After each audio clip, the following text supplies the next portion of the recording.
Say that again. I hate. One more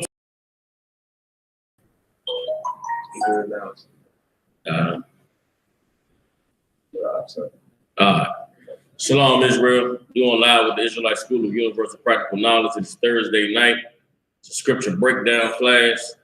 For all you brothers and sisters tuning in across the nation, give yourselves a hand, because you could be with the rest of the world partaking in the celebration of a very evil holiday, which is Thanksgiving. You could be sitting around with your family with the turkey and the stuffing and the cranberry sauce and the mashed potatoes and the ham and the chitlins and all the other abominations that our people partake in on this day that the white man tells us to gather around and be thankful and to hold hands and to say prayers for the food and the health and the wealth and all the other nonsense BS that they shove down our throats. But tonight, we're going to get a comprehensive breakdown of the sin of celebrating Thanksgiving. We'll go into scriptures and show you that.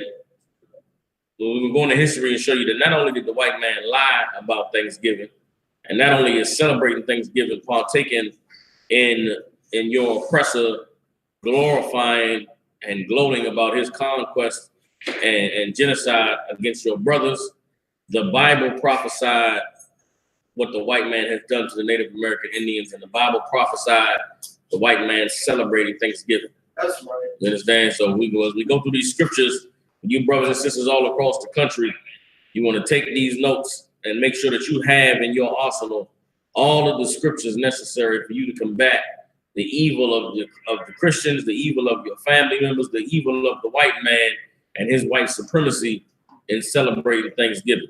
All right. First, let me get Amos chapter 5, verse 21. For all you brothers and sisters out there, this is a bedrock scripture in the UPK. Amos 5 and 21 is a scripture we go to anytime any of the white man's so-called holidays come up. You understand? You brothers and sisters out there that you think that the Lord, everybody in Christianity, you taught that you have a personal relationship with Jesus Christ. That's what every Christian said. I got a personal relationship with Jesus, and God knows my heart, and my Jesus is this and my Jesus is that. Well, listen, the Lord has such a personal relationship with all of us. He tell us what to eat, tell you who to have sex with. The Most High tell you what you can celebrate, what you can't celebrate. The Most High say how you should dress. The Most High say how you should talk, how you should walk. You understand? This is how personal the Most High is with the 12 tribes of Israel. This is how serious our Father is about us obeying him and about us walking in the path that he set for us. Let me get Amos chapter 5, verse 21. Raise your hand if you got it. Come on with it, brother in the front. Amos chapter 5, verse 21. I hate. Hold up. Say that again. I hate. One more time. I hate. In Christianity, we taught that God is all love. They say the Bible is about love, and God is all love. If God is all love, then why are we reading in the book of Amos that the Lord said he hates? If God is all love and want to kiss you in the mouth and he hates the sin and not the sinner, why is the Lord saying that he hates? First thing you got to understand coming into the truth is that the white man has lied to you about everything. And why is it important to focus on the white man lying about everything? Because everything we've learned, we've been taught by the white man. It's just a fact of life. All you out there who say we focus on the white man too much, why is all this talk about the white man? Well, you so-called Black, Latino, and Native American Indian, everything that you learned about life came from the white man. Your ABCs, your 1, 2, 3s, up, down, left, right, the language you speak comes from the white man. And God said that the white man is the devil in the Bible. What does the word devil mean? The word devil means deceiver. So when you come into the truth, you have to realize that you've been lied to about everything in your life. God said that he hates in the Bible, and it is a righteous thing that the Lord hates. Why? Because along with the Lord's hate comes love. Let's read on. The Lord said he hates. Read on. I despise your feast days. The Lord said he despised your feast days. What are your feast days? Your feast days are the things that you celebrate. Why is the Lord specifying that he hates your feast days? Because in Leviticus, the 23rd chapter, God gave his feast days. God told you what he wanted you to celebrate. God gave you days to gather with your family and to say prayers and to be thankful and to eat good food and to have a celebration and to get a good drink. The book of Leviticus, the 23rd chapter, tells you about the Passover. That's right. Tells you about the Feast of Unleavened Bread. Tells you about the Feast of First Fruits. Tells you about the Feast of Tabernacles. God gave us high holy days, gave us days to celebrate. The Lord said, your days, your feast days, he hates them. What are your feast days? Thanksgiving, your birthday, Christmas coming up. Yeah, the white man that took Thanksgiving and turned it into 2 holidays. They got Black Friday. Right. You understand? Valentine's Day. The 4th of July. President's Day. Columbus Day. The white man is an evil, disgusting bastard, and God said he hates and despises your feast days. Read on. I will not smell in your solemn assemblies. Solemn, in your solemn assemblies. Your solemn assemblies. What is a solemn assembly? A solemn assembly is like a serious gathering, a special gathering. What happened with all of us in this room tonight, and your brothers and sisters tuning in across the country, y'all in this room tonight, but what is everybody else doing? They gather around that table, they holding hands, saying a good prayer. Hell, my family, they used to make us take turns saying what we thankful for. We broke and we poor. We had family members on crack, other family members in jail. We stand around talking about we thankful for health, and thankful for the food, and we're thankful for, freedom. All the things the white man told us that we had. It's a goddamn lie. But they gathered in a solemn assembly. Hell, how many people go to church on Thanksgiving? Go to church Thursday morning. Praise Jesus. Oh, the Lord is so good. God is good all the time. All the time, God is good. Singing goofy ass songs. Right. All of it is evil and disgusting against the Lord, man. The Lord said he's not going to smell in your solemn assemblies. Why is the Lord talking about smelling? Because when the Lord gave us, in Leviticus 23rd chapter, when the Lord gave us his holy days, the Lord said, burn incense so I can smell that sweet savor. The Lord said, I want to hear the smelling. I want to smell the sacrifices. The Lord said he want to smell, you understand, the lamb being burnt on the altar. He want to smell the sacrifices of the bulls going up on the altar. He want to smell the chicken being cooked. The Lord said he not smelling what you cooking on Thanksgiving.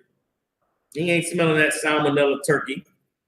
He ain't smelling that rat dog ham you cooking. The Lord ain't smelling the crabs and the shrimp and the lobster that you're steaming. The Lord said he's not going to smell in your solemn assemblies. The Lord don't want to have nothing to do with your celebrations.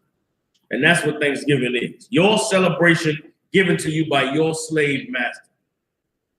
It's 2018 and blacks, Latinos, and Native American Indians are still doing things just because the white man told them to do it. It's a damn shame. Now, Mariah, you said you had an article on them salmonella turkeys, right?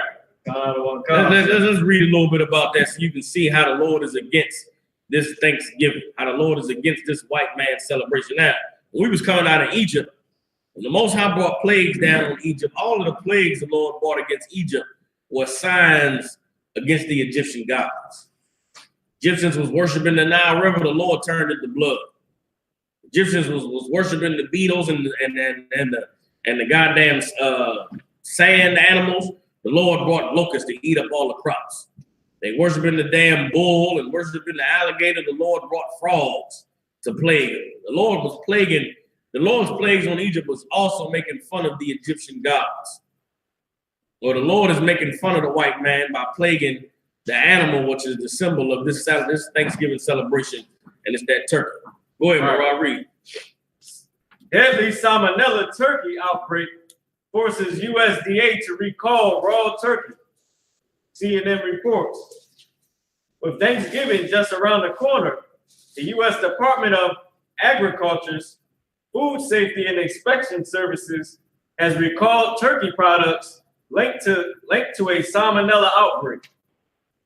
Junio Turkey Store Sales LLC recalled 91,388 pounds of raw ground turkey products after USDA found that a sample of the products tested positive for salmonella reading matching the outbreak strain. Yeah, 91,000 pounds of ground turkey products. Now, if the ground turkey was infected, what about the whole turkeys? Right. You think the ground turkey is infected and the whole turkeys is not? The white man not gonna recall whole turkeys. They'll put out a warning, hey y'all, the ground turkey, man, we messed up, man. Ground turkey got that salmonella, we gotta call that back. But imagine if there was a recall on turkeys. Imagine if there was a recall on whole turkeys. People would have lost their goddamn mind. Right. It's bad enough to try and find a turkey around Thanksgiving. Imagine trying to find a turkey when they had to take 91,000 pounds of them off the market. White man that sold you poison turkey on Thanksgiving. His brothers and sisters, people all around the country, sitting down, holding hands over that turkey, and they're going to get sick. Lord be with them if they brothers and sisters. Hopefully they don't die.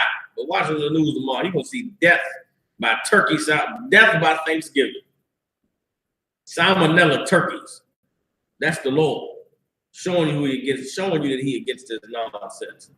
Any more on that? Any more poignant information on that story? I'm looking for something now, sir. No sweat. Don't even worry about it. We can drop that. You understand? Let's get Ecclesiastes chapter 7, verse 13. You know what I'm saying? Because brothers and sisters always try to find, just like brothers and sisters try to find an excuse to love the white man, and Christians try to find an excuse not to keep the laws of the Bible, you're going to have brothers and sisters that you encounter that's going to try to find an excuse to celebrate Thanksgiving. It goes far as saying, well, you know, man, we don't celebrate no Thanksgiving, but, you know, we eat and get together because it's a day off. Oh, yeah, well, you know, we do it for the kids, man. Get all the family together. We'll get together like we used to no more. Go ahead, Marab. If I could, can I read this one part of the article? It says, lab tests show that the salmonella came from a variety of products, including ground turkey and turkey patties. Tests show it's also been in live turkeys and pet food. Exactly. There you right there. You understand? This salmonella is in live turkeys, which means when them turkeys get killed for Thanksgiving, the salmonella is on your dinner plate. Salmonella sitting on the table right now. Thanks to the Most High Christ, you in here. You understand? Read on. Symptoms of salmonella infection include fever, diarrhea, and stomach cramps, and they usually last for 4 to 7 days. Fever, diarrhea, stomach cramps. What I missed? Fever, diarrhea, what?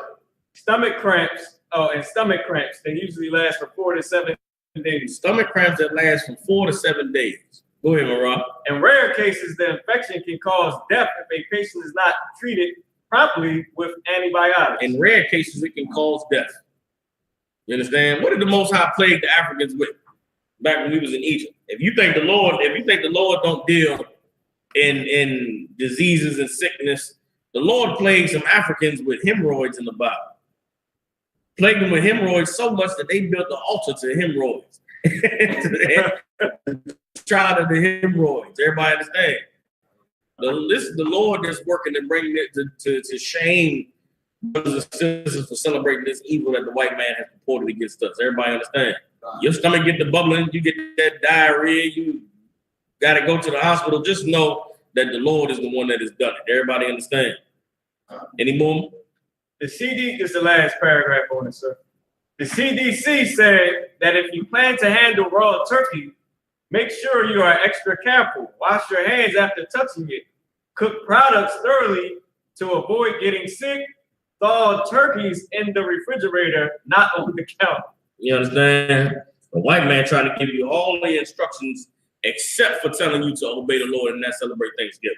Right. We here to tell you the only way you're going to avoid getting sick is by serving the Lord. Everybody understand that? Now, turkey isn't evil. Eating turkeys isn't evil. But eating turkey when the white man tell you to sit around and eat turkey and be thankful is disgusting. And it is a shameful act. Everybody understand? The sin is not in the turkey. The sin is in celebrating what your slave master told you to celebrate. The sin is in what it is your slave master is celebrating. Everybody understand that? Ain't nothing wrong with no turkey and stuffing and cranberry sauce and mashed potatoes and roast beef and gravy and all that. I'm giving some of y'all flashback. Macaroni and cheese. Ain't nothing wrong with none of that. Hell, the feast of dedication coming up. That's right. Cook some of that good food. You sisters in the truth. You ain't get a chance to flex them culinary skills tonight. Praise the Most High. He give you a chance to flex it. We're gonna have a 7-8 day feast coming up. You sisters that ain't doing that Thanksgiving, save all that good food and all them good flavors. Save it for when the time to celebrate, when the Lord told us to celebrate come around. You understand? There's no excuse to partake in this evil. I don't give a damn what you come up with. Give me Ecclesiastes chapter 7, verse 13. Come on with it. Ecclesiastes chapter 7, verse 13. Consider the work of God, for who can make that straight which crooked? You understand? Consider the work of the Most High. Consider everything that the Lord done created and everything the Most High done done. Consider what he's done in your life. You understand? All of us have come from being evil, disgusting sinners. All of us came from being liars and thieves and schemers and pimps and players and hoes and drug dealers and murderers and robbers. We done all came from being evil, doing something wicked. Consider the work that the Lord has did with you. Consider how you turned around. Consider how you repented, or you on your way to repenting and becoming brand new. Consider the work of the Lord. Read the second half again. For who can make that straight which he has made crooked? For who can make that straight which the Lord has made crooked? The Lord made the white man to be crooked. And everything the white man produces is crooked. You can't take Thanksgiving and make it something straight. You can't take Thanksgiving and make it something that's acceptable. You can't take Thanksgiving and make it something that's, all right. There's no excuse for trying to take this evil, disgusting holiday, which the white man created off the murder and the genocide of your brothers, and turn it into something that's acceptable. Right. Everybody understands. Is that it on that? Come on. All right, now I'm gonna play this video.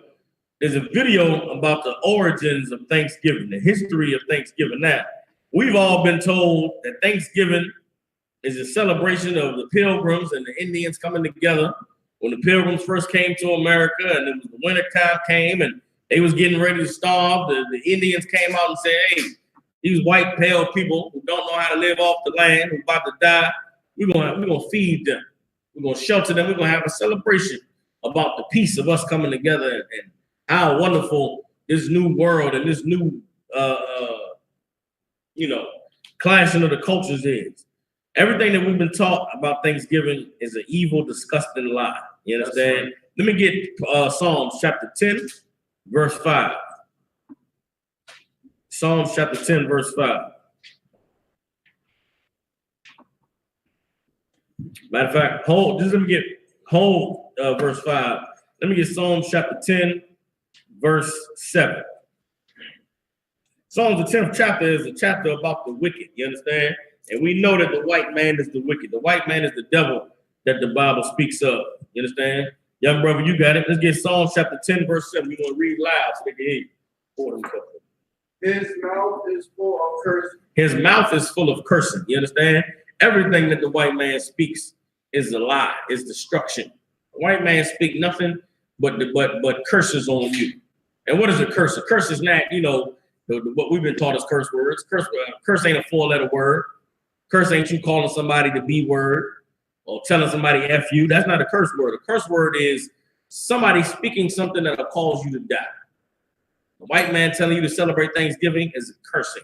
His mouth is full of cursing. The white man telling you to celebrate Christmas is a cursing. The white man telling you that he came to America and made deals with the Native Indians. The white man has been lying for years and say the Native Indians sold us land for mirrors. The white man sold us land for beans. We gave them beans and they gave us this territory over here. The white man has lied about everything in history. The white man has lied about how he's found himself ruling over this land. Native Indians never sold anything to the white man. The white man came over here, murdered, raped, robbed, and stole. His mouth is full of cursing. Read on. And deceit and fraud. And deceit and fraud. Everything the white man speaks is cursing, deceit, and fraud. Read on. Under his tongue is mischief and vanity. Under his tongue is mischief and vanity. What does that mean? What's under the tongue? When you open your mouth, your tongue is moving. As a white man tongue moving, all that's coming out is mischief and vanity. Everybody understand that? The white man is the devil the Bible speaks of. That's right. We're gonna get you some of this history on how this celebration of Thanksgiving came about, and you're going to see that everything that the Bible just said is the absolute truth.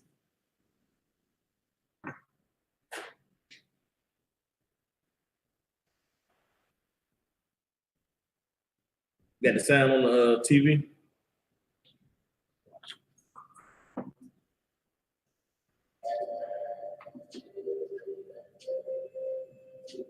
Most of us associate the holiday with happy pilgrims and Indians sitting down to a big feast, and that did happen once.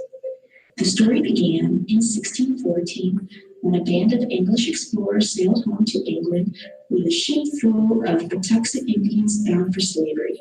In 1614, the white man from England came over here and captured Native American Indians. If you go back to 1492, the celebration of Columbus Day is the celebration of Columbus finding the island of Hispaniola, which today is where the Dominican Republic and Haiti is. And when Christopher Columbus found those Native Indians, he rounded up 800 of them, put them on a boat, sailed them over to England. By the time they finished the trip, only 300 were left alive. The celebration of Thanksgiving, the celebration of the finding of America, is the celebration of the genocide and murder and enslavement of a race of people. And the real story of Thanksgiving starts with the enslavement of Patuxent Indians from the northeastern part of the United States. They left behind smallpox, which virtually wiped out those who escaped. By the time the Pilgrims arrived in Massachusetts Bay, they found only one living Patuxent Indian, a man named Squanto.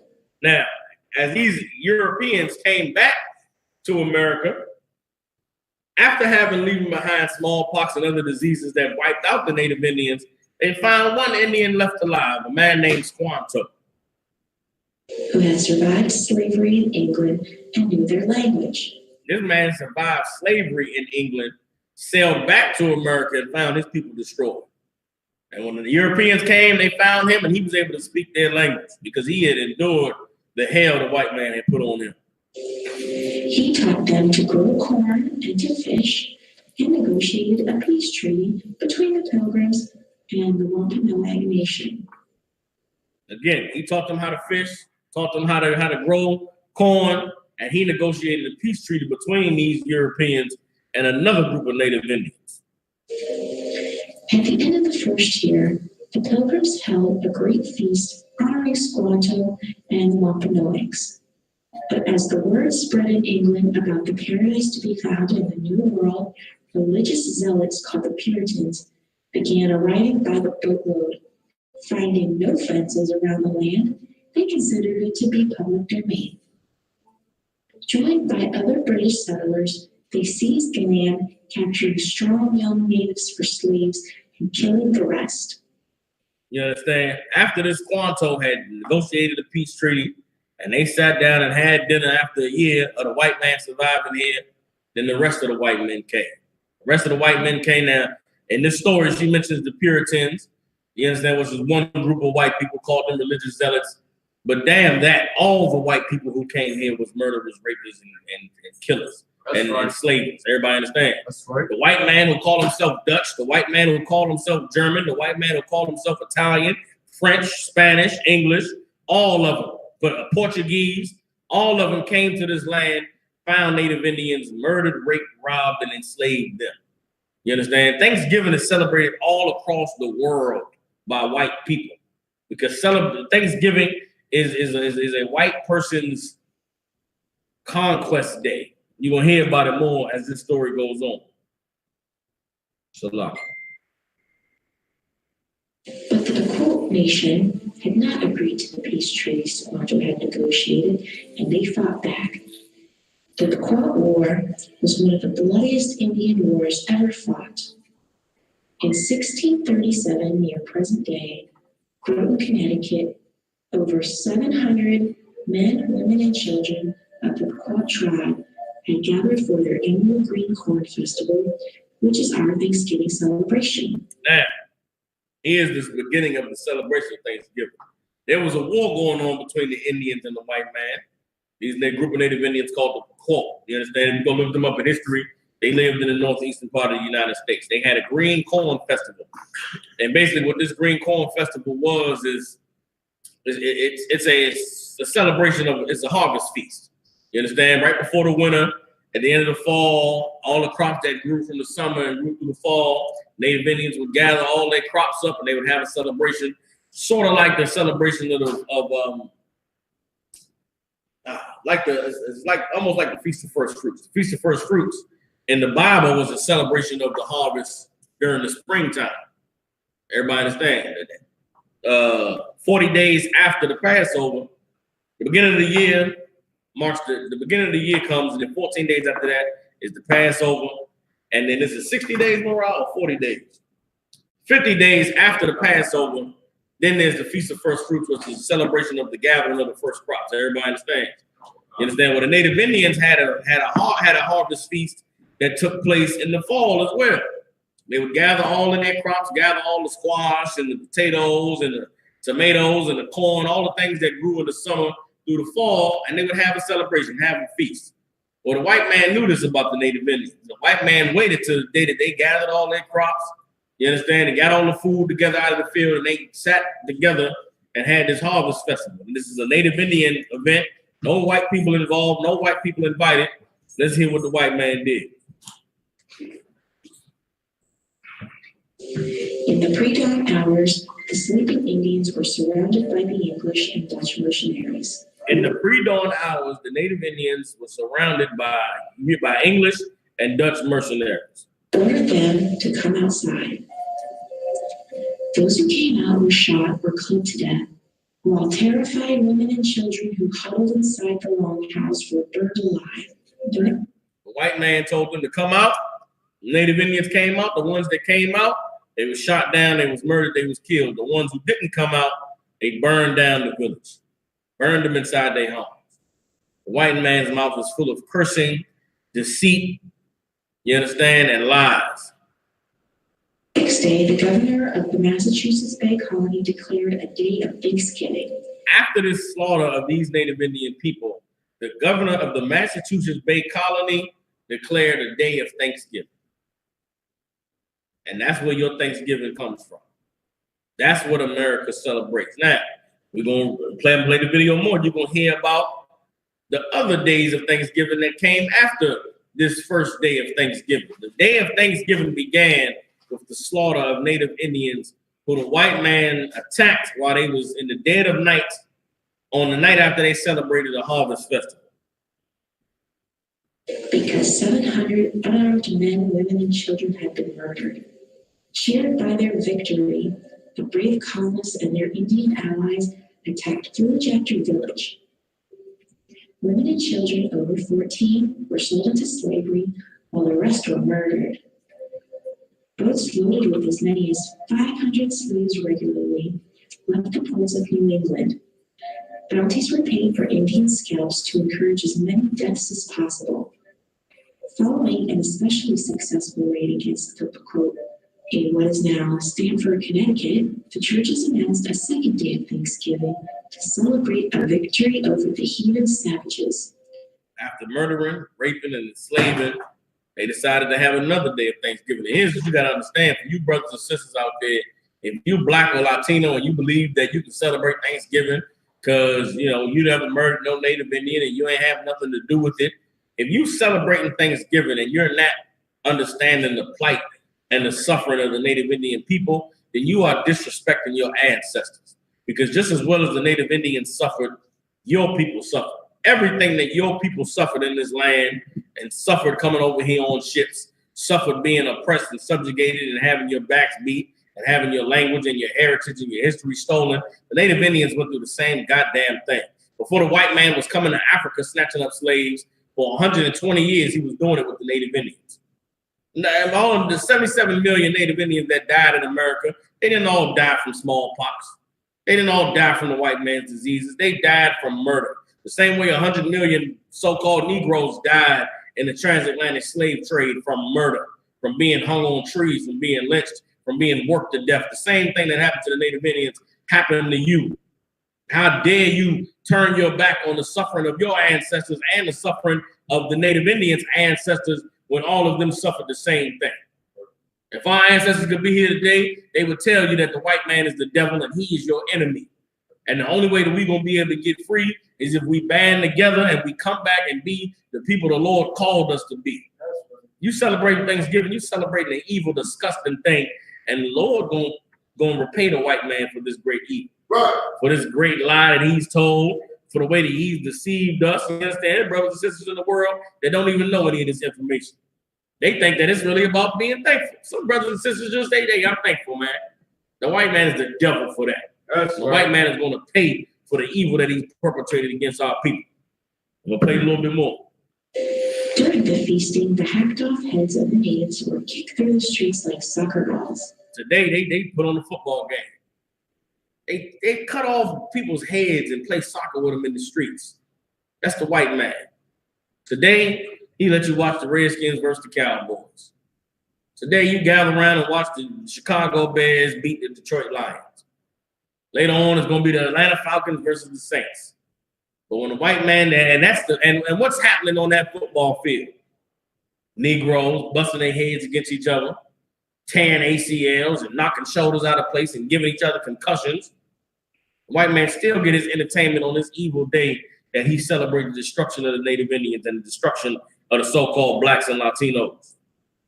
Even the friendly Wampanoag did not escape the madness. Their chief was beheaded and his head impaled on a pole in Plymouth, Massachusetts, where it remained on display for 24 years. You understand? Even the Native Indians that made a peace treaty, the Wampanoag and the Pocot were two different types of Indians. One group made a treaty, the other group didn't. They fought. White man murdered both of them. White man took the chief that made a deal with them, cut his head off, put it on the goddamn pole, let it sit there for 24 years. Here lies the head of a Native Indian that trusted us. Here lies the head of a chief that was foolish enough to make a deal with us. That's how the white man repays you for a treaty with him. Feelings became more and more frenzied, with days of Thanksgiving feasts being held after each successful massacre. George Washington finally suggested that only one day of Thanksgiving per year be set aside of celebrating each and every massacre. Later, the white man was doing so much murdering and so much killing of the Native Indians that George Washington had to step in and say, hey, y'all, we having too many days of Thanksgiving. So much murdering and conquering of the Native Indians was going on, and the white man was having a celebration every other week. 2 times a month, they partying about murdering Native Indians. George Washington said, hey, man, it's out of control, y'all. We got to get this celebrating these murders. We got to reduce this down to one party. We're getting too drunk, too much partying going on, and no killing being done. So George Washington stepped in and said, we're going to have one day of Thanksgiving because there's too much partying going on over all of the murder and the genocide being committed against the Native Indians. Abraham Lincoln decreed Thanksgiving Day to be a national legal holiday during the Civil War. And then later on, Abraham Lincoln made Thanksgiving a national holiday. And what did Abraham Lincoln do concerning the Native Indians? Abraham Lincoln had Native Indians murdered. Andrew Jackson, another white devil, is the one who pioneered the Trail of Tears and the signing of the Indian Removal Act. They marched hundreds of thousands of Native Indians from Georgia and Alabama and Louisiana in the South all the way to Oklahoma to a barren land where none of their animals was there and none of their crops could grow. America is the land where one nation was, genocide was committed against one nation and another nation was enslaved, man. America is not the land of the home, not the home of the land and the home of the free and the brave. It is the home of the murdered and the slave, man. On the same day, he ordered troops to march against the starving Sioux in Minnesota. You understand? The story doesn't have quite the same fuzzy feeling associated with it as the one where the Indian and Pilgrims are all sitting down together at a big feast. But we need to learn our true history so it won't ever be repeated. This Thanksgiving, when you gather with your loved ones to thank your Creator for all your blessings, think about the people who only wanted to live their lives and raise their families. You know, the people who, the lady talking in this video, want you to have a kind heart and understand. Damn that. She should have said the white man was the devil He's a murderer and a rapist and a thief. And you should not celebrate Thanksgiving. You should get together with your family and say, damn the white man and his feast and his celebration. Everybody understand? Real quick, give me John chapter 10, verse, hold on, let me get the thief coming, not but to steal and kill. Give me John 10 to 10, that's what I thought it was. Give me John chapter 10, verse 10 real quick. This is Christ prophesying the white man's existence on the earth. Malachi, go ahead, read it. John chapter 10, verse 10. The thief cometh not, but to steal, and to kill, and to destroy. The thief cometh not, but to steal, kill, and destroy. You understand? The thief is the white man. You understand? The thief is the white man. And he comes what? But to steal, kill, and destroy. And that's the white man when he came to America. That's the white man when you call 911. That's the white man when he come to foreclose on your home. That's the white man when he come to take your children with DHS. That's the white man when you go to court for a goddamn traffic stop. That's everything involved in the so-called white man. We shouldn't go to this devil for a damn thing. Because when he comes but to steal, kill, and destroy. And he don't steal, kill, and destroy like a normal person. He don't steal, kill, and destroy just a little bit. The white man gobbles and takes until he can't have anymore. Because that's the savage beast that he is. Go ahead. Or is that it on that? Is that it on that? Yeah. Go ahead. I am come that they might have life, and that they might have it more abundantly. You understand? Christ came so that we might have life and have it more abundantly. How are we going to have life?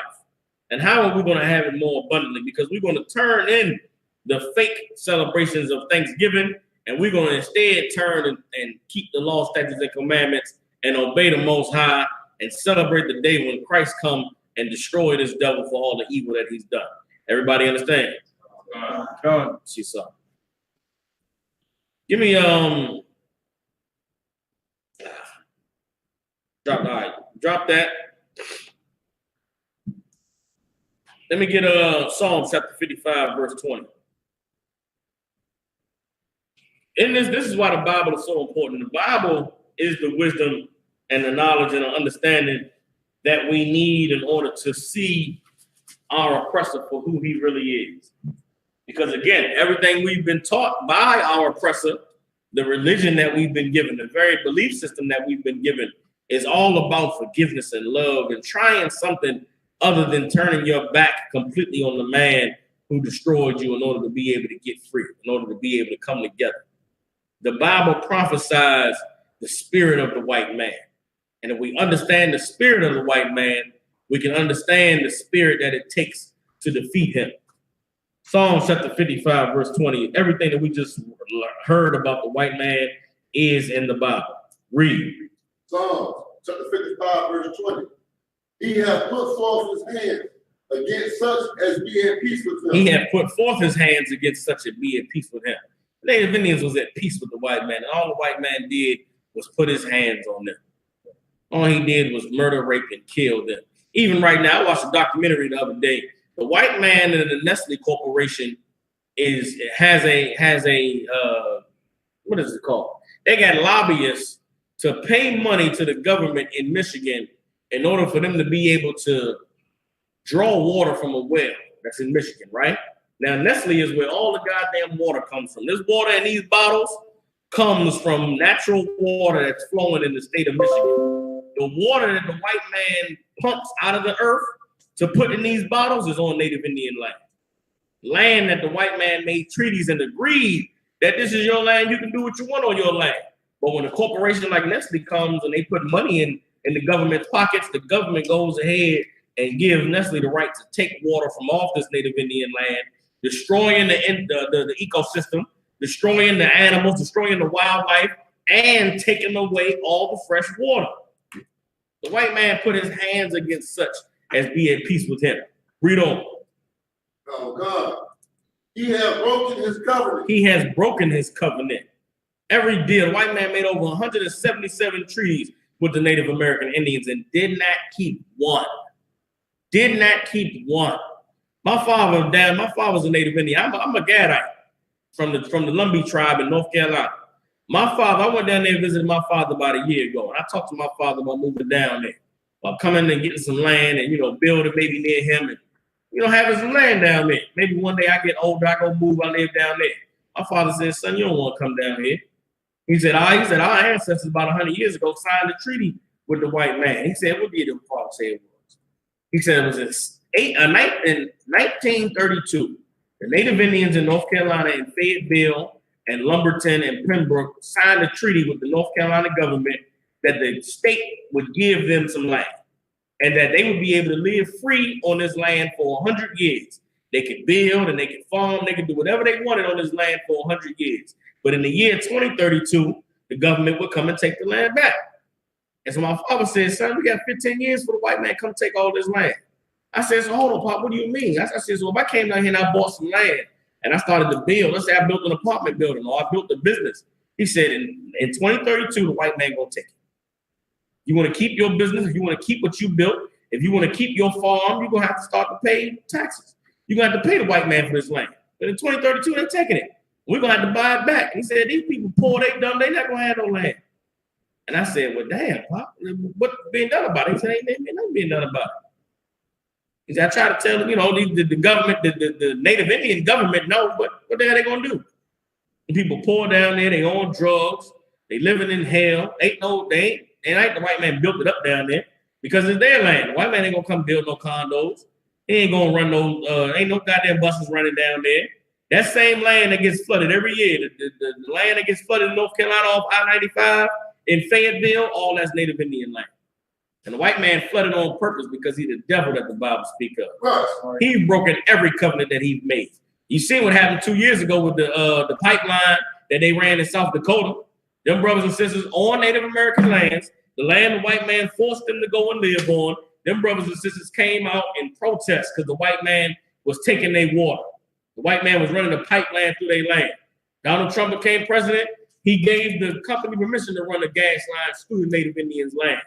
And then about 6 months after that, pipeline burst, oil leaked into the Native Indians' freshwater reserve. And you ain't heard nothing else about it on the news because the white man is the devil that the Bible speaks of. And you're going to celebrate Thanksgiving. You celebrating Thanksgiving while Native Indians are dying and starving right now. It's like you celebrating Lynch a Nigger Day. It's like if Germany had Nazi Day and they marched in the streets of Germany with Heil Hitler and goddamn Nazi swastikas and the flags waving, the earth would be in revolt against the Germans. The earth would say, "This is disgusting. How dare you do this to the white man who calls himself a Jew?" But as long as it's niggas and it's Hispanics and it's Native Indians, don't nobody give a damn. Well, you should give a damn because God gives a damn. God ain't forgot what the white man done did to you. He ain't forgot what the white man did to the Native Indians, and it's still doing. And there's going to be vengeance from the Lord.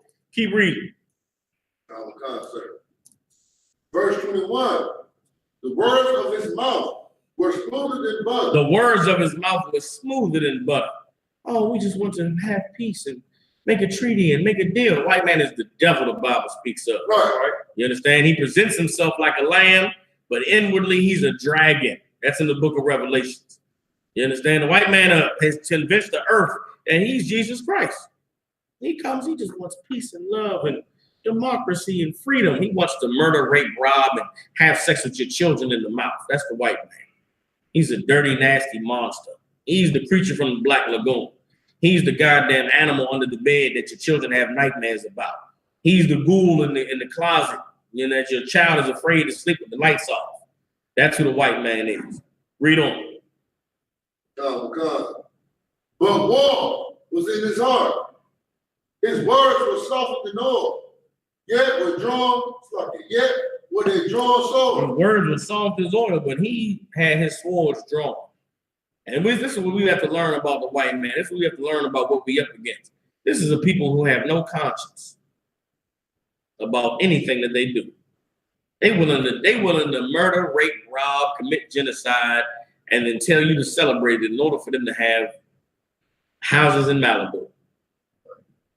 In order for them to be able to, go and party on the weekend and get drunk and pop a molly and get wet. That's what they did it for. They did it so they could have what they have today in America. And if you realize that that's what you're up against, then you'll realize how definitely important it is to serve the Lord and to be who he called you to be. Because what can you gain in this world being what the white man called you to be? All you can gain is more death. All you can gain is more murder. All you can gain is more deceit, more cursing, more fraud. Damn that. Drop that. Let me get Ecclesiastes chapter 12, verse 10. Now, with the native Indians, everything that's befallen our brothers as well as it befell us is due to us not obeying the Most High. The native Indians are part of the 12 tribes of Israel, and they suffer under the curses of Deuteronomy the 28, just like so-called blacks and Latinos. And the problem, the reason why these things have been able to happen to them is because they did not read the Bible. They did not keep hold of this wisdom that the Most High gave to our ancestors thousands of years ago.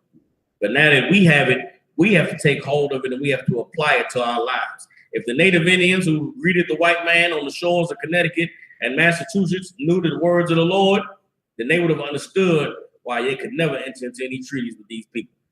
They would have understood why they could never make any dealings with the white man or trust him. Come on, sis. The Native American Indians today, our brothers and sisters, know about Thanksgiving. Are they aware of the history? Yes, they are more aware of the history than we are.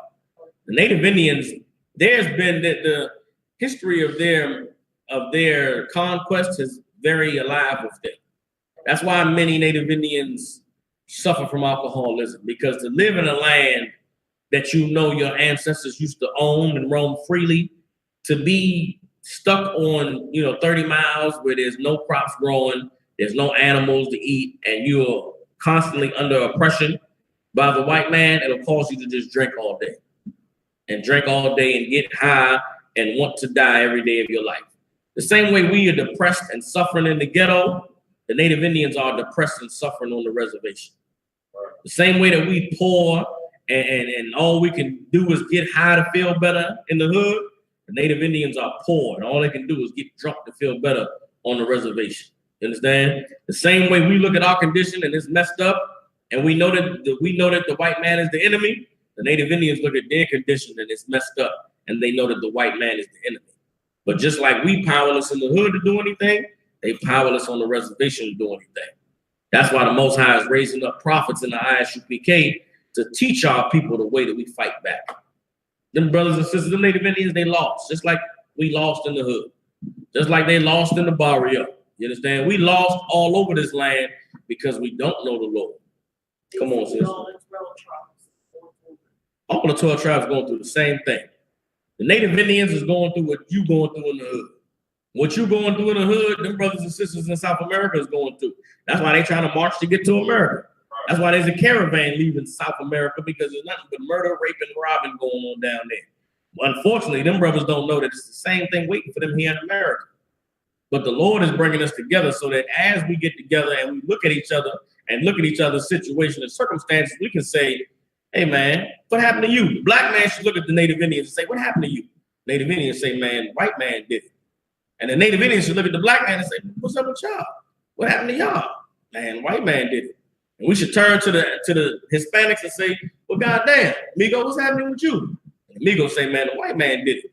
And we should say to each other, yo, we all been messed over. We all been dead dirty. We all suffer. And the white man is the one to blame.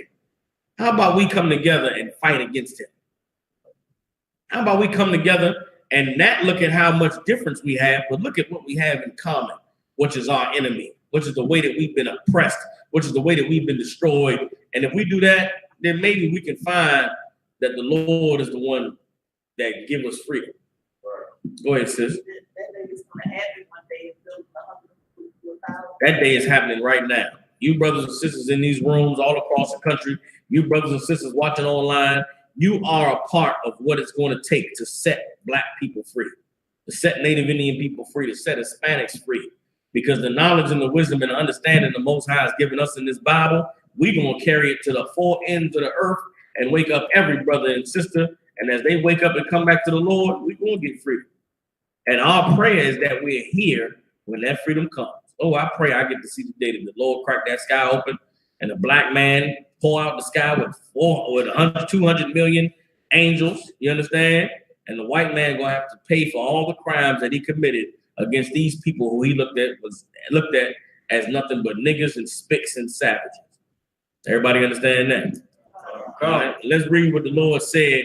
Here's the wisdom and the wisdom of the Most High that we need to know now, that we're going to use now to free ourselves, that the Native Indians should have had if they were serving the Lord. Ecclesiasticus chapter 12, verse 10 in the apartment. Go ahead.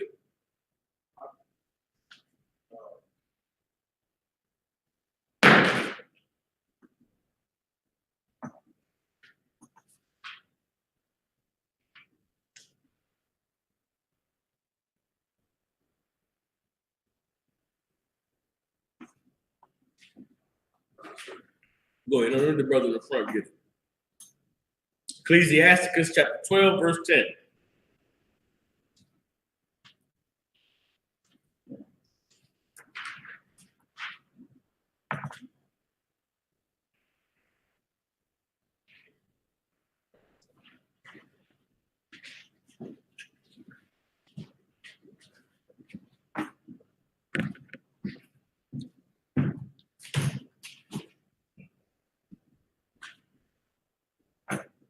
The book of Ecclesiasticus, chapter 12, verse 10.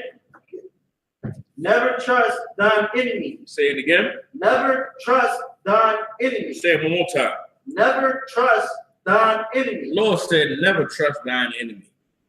You understand? You ever heard the saying, keep your friends closer and your enemies closer? That's the dumbest shit I've ever heard in my life. Excuse my friends.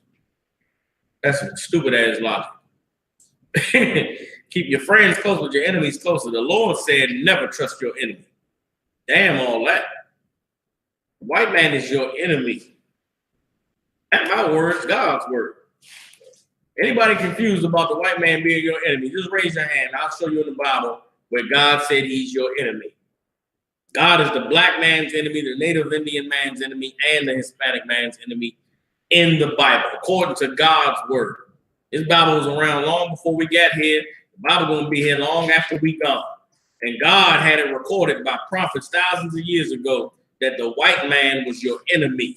And God said, never trust your enemy. Damn that. Never trust your enemy. And there were some Native Indians who trusted the white man, but there were some Native Indians who didn't, like them quotes. They said, damn that, we ain't trusting that pale face. They fought and they hung in there. There was many Native Indians that fought. The white man admired the Native Indians who fought. They legendary because of their strength to fight against the white man. The white man they got tales about Native Indians who rode the back of horses with no goddamn saddle. You go look at a horse and how big and muscular a horse's body is. It was Native Indians that jumped on horses and grabbed the back of their hair and just rode on a horse. You know how hard a man's body got to be to do that? You get on a horse now, you can go ride a horse. They got horse riding classes, equestrian classes here in Philadelphia. You go ride a horse for 2 hours. The whole inside of your thighs is going to be burning because of the saddle that you on. Because that's how strong the horse's body is. Native Indians would ride horses for hours, hunting buffalo, going from 30 miles a day. They were strong, man. It was warriors. That's why the white man named the goddamn missile a Tomahawk missile. Named a helicopter an Apache helicopter. That's why the white man mocks the Native Indians with the Florida Seminoles and the Kansas City Chiefs and the Atlanta Braves. The white man admired the Native Indians for their strength in resistance. But for all of them who didn't resist, they trusted their enemy against the orders of God. And what does the Lord say about trusting your enemy? For like as iron rusteth, so is his wickedness. For like as iron rusteth, so is his wickedness. What happens when iron starts to rust? How can you reverse the process? Sis. Be able to bring it back to its original. You can't. You can't stop rust. Once something rusts, it's rusted forever. The Bible says never trust your enemy, because like as iron rusteth, so is his hatred. You can't make the white man love you. You can't make the white man stop being who he is. He's been a homosexual since the Greeks and the Romans. You think you're going to get a white man to not put a penis in his mouth? You ain't never going to do that. He's been a child molester since the days of the Greeks and the Romans. You think you're going to stop the priests from molesting little boys and girls? You think you're going to stop the foster care system from molesting little boys and girls? It'll never happen. You can't change the white man. You can't make crooked, you can't make straight what the Lord made crooked. The white man was put on this earth to be the evil, to be the wicked, and he does his job well. God said, never trust your enemy, because like iron rust, so is his hatred against you. There's only one solution to the problem of white supremacy and white people on the earth, and it's blacks, Latinos, and Native Indians obeying God so that the Most High will destroy them and put them in chains where they belong. Everybody understand? Drop that. Let me get on Genesis chapter 49, verse 19. Now, when the white man, we read a little bit, I talked a little bit about Andrew Jackson and the passing of the Indian Removal Act and how they marched Native Indians from the southeastern part of the United States over there to Oklahoma. The Bible prophesied the destruction of the Native Indians, and we're going to get into some of those prophecies now. You understand? Starting with Genesis 49 and 19, the Lord prophesied what happened to the tribe of Gad, so-called Native American Indians in North America. Raise your hand if you got it. Go ahead, young man, right here.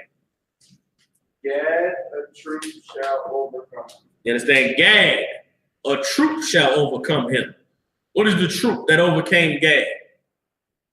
What is another word for a troop? Raise your hand. Go ahead. Soldiers, or a group of soldiers. What is the? Give me some terms for a group of soldiers. You right? Give me a term for a group of soldiers. Come on, young. A band or a colony. A band, a colony. Those are good. Right here in the front. Army. The army. That's another one. Give me ranks in an army. Give me ranks in an army. Give me some names for ranks in an army or divisions of troops. What is the name of the division of troops that conquered the Native Indians, sis? Like captains, generals, officers. Those are ranks. I want the names of groups of soldiers. Who conquered the Native Indians? Who made the Native Indians march from the southeast United States over to Oklahoma? It was British, wasn't it? Nah, that was American. That was Andrew Jackson in there. Come on, young. No. Heisman. No, not the Navy. It was a group. Go ahead. No. Marat. Like, it began with a C. I cannot remember. Is it something? All right, shout out to Tyrone Holland, Johnny Lomax, Trooper Yakad Bunyanyan, and the son of Yahweh, Bayana Shah. On YouTube, it was the U.S. Cavalry. The U.S. Cavalry is the troop that overcame Gad.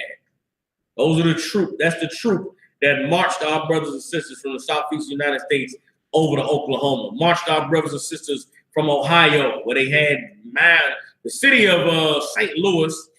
The city of St. Louis is built on an old Native Indian town. The city of Ohio, I want to say, the city of Pittsburgh. There's many cities along the Mississippi River that's built where Native Indians had major strongholds. The Native Indians used to travel up and down the Mississippi just like the white man do. White man learned them trade routes from the Native Indians. A lot of those cities that set up along the Mississippi River are set up on top of literally the bones of Native American Indians. Pittsburgh, Cincinnati, St. Louis, Indianapolis. The white man has done research in those areas, and there were mound cities that the Native Indians built. Meaning the Native Indians used to build cities. They used to build giant hills and then tunnel in those hills and build towns there. You understand? Just like we built pyramids in Egypt, the Native Indians built mounds here in America. You can go Google it and research it. The white man saw that the same mathematics that was in the mounds that was built here in America is the same mathematics that was in Egypt, which lets you know that the children of Israel are the ones who built the pyramids in Egypt, and we were the ones who was building and established ourselves here in America. Everybody understand? Native Indians had cities all across this country. There's books with white men who gave accounts that there was cities that was bigger and more populated than Paris, France, when the white man came over here and found the Native Indians. They was thriving at an entire civilization, a culture, knew who they were. You understand? And the white man murdered them and destroyed them and stole all the records and told you that they were savages. You understand? The Lord said the truth shall overcome Gad. And that's what happened to them brothers and sisters. The U.S. cavalry overcame them. Shipped them over to South Dakota and North Dakota where nothing grows. Shipped them to Oklahoma where nothing grows. And they still there today, dying and suffering and in hell. Read on. But he shall overcome at the last. But he shall overcome at the last. But the Lord is going to have the final say about Gad. The Lord is going to be the one that writes the ending of the story of the Native American Indians, and it does not end with them being destroyed by the white man. It does not end with them being overcome by a troop. Everybody understand? Now, let's go to the book of Habakkuk. Go to Habakkuk chapter 1, verse 5. This in the book of Habakkuk, what we're about to read is prophecy that was fulfilled in ancient times during the days of Habakkuk, and it was also fulfilled here in America with the emergence of the so-called white man in this so-called new world and the destruction and the oppression and the genocide he committed against the tribes of Israel and the tribes of Judah. The tribes of Israel and Judah and his fellows, as the Bible calls them. Go ahead, Tamayan. Habakkuk, chapter 1, verse 5. Behold, ye among the heathen, in regard and wonder marvelously. The Lord said, behold ye among the heathen, and regard and wonder marvelously. Who is the Lord talking to? Who is the ye among the heathen? Sis, Israelites. Israelites not in Jerusalem. Israelites not knowing who they are. The Israelites who living amongst these other nations. The Lord said, behold, meaning look, and regard, meaning study carefully, and wonder marvelously. Something the Lord is about to do that is amazing. Read on. For I will work a work in your days, which ye will not believe. The Lord said, I'm going to work a work in your days, which you going to not believe. Meaning, I'm going to do something that you ain't going to believe, even if I told you. Read on. Though it be told you. Literally, I'm going to do something in your days that you're not going to believe, even though I'm going to send Habakkuk to tell you about it. This is the Lord prophesying against Israel, something that he's going to do in the earth that's going to be a wonderful, marvelous wonder. Everybody understands? Read on. Verse 6. For lo, I raise up the Chaldeans. And the Lord called them a bitter and hasty nation. What does that mean? A bitter and hasty nation. Trooper. Quick, jealous. A foul, impatient nation. Bitter and hasty, meaning they leave a sour taste in your mouth. They disgusting. You understand? They wicked, they evil, they bitter. They ain't no mercy in them. Ain't no happiness in them. Ain't nothing good in them. They bitter. They a bitter and a hasty nation. Right. They impatient. You understand? They greedy. Can't have enough. It's the white man. And the Lord said that he was going to raise them up and they would march through the breadth of the land to possess the dwelling places that are not theirs. What was the white man's method of what was the white man's slogan before he conquered the Americas? What did the white man call his conquering of America and the destruction and the genocide of the Native Indians? He had a name for it, a term for it. White man wanted to rule America from the East Coast all the way to the West Coast. And he knew that to get there, he was going to have to murder and kill and enslave and lie. And what did he call it? Manifest destiny. Manifest destiny is the name the white man gave to the genocide he committed against the Native Indians. And in committing that genocide, he fulfilled the prophecy in Habakkuk.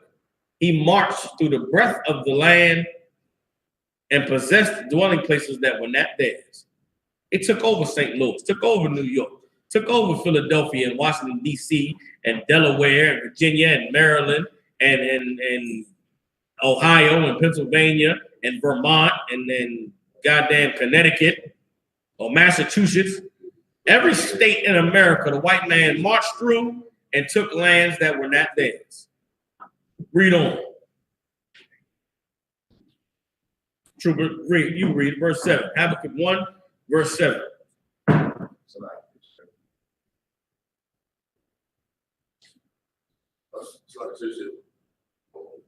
Habakkuk 1 and 7. You can read it. Go ahead. If you got it, I mean, Habakkuk chapter 1, verse 7. They are terrible and dreadful. Lord said they are terrible and dreadful. Read on. Their judgment and their dignity shall proceed of themselves. Their judgment and their dignity shall proceed of themselves. Meaning what? Their judgment and their dignity speaks for itself. What was the white man's judgment on you? Murder, rape, and robbery, enslavement. What was the white man's dignity concerning you? The white man has no dignity. He has no integrity. He's a liar. He's a thief. He's a murderer. Read on. Verse 8. Their horses also are swifter than the leopards. Their horses also are swifter than the leopards. When the Native Indians, when the white man came here, what did he introduce to America? What did the white man introduce to the Native Indians that they had never seen before? I mean, horses.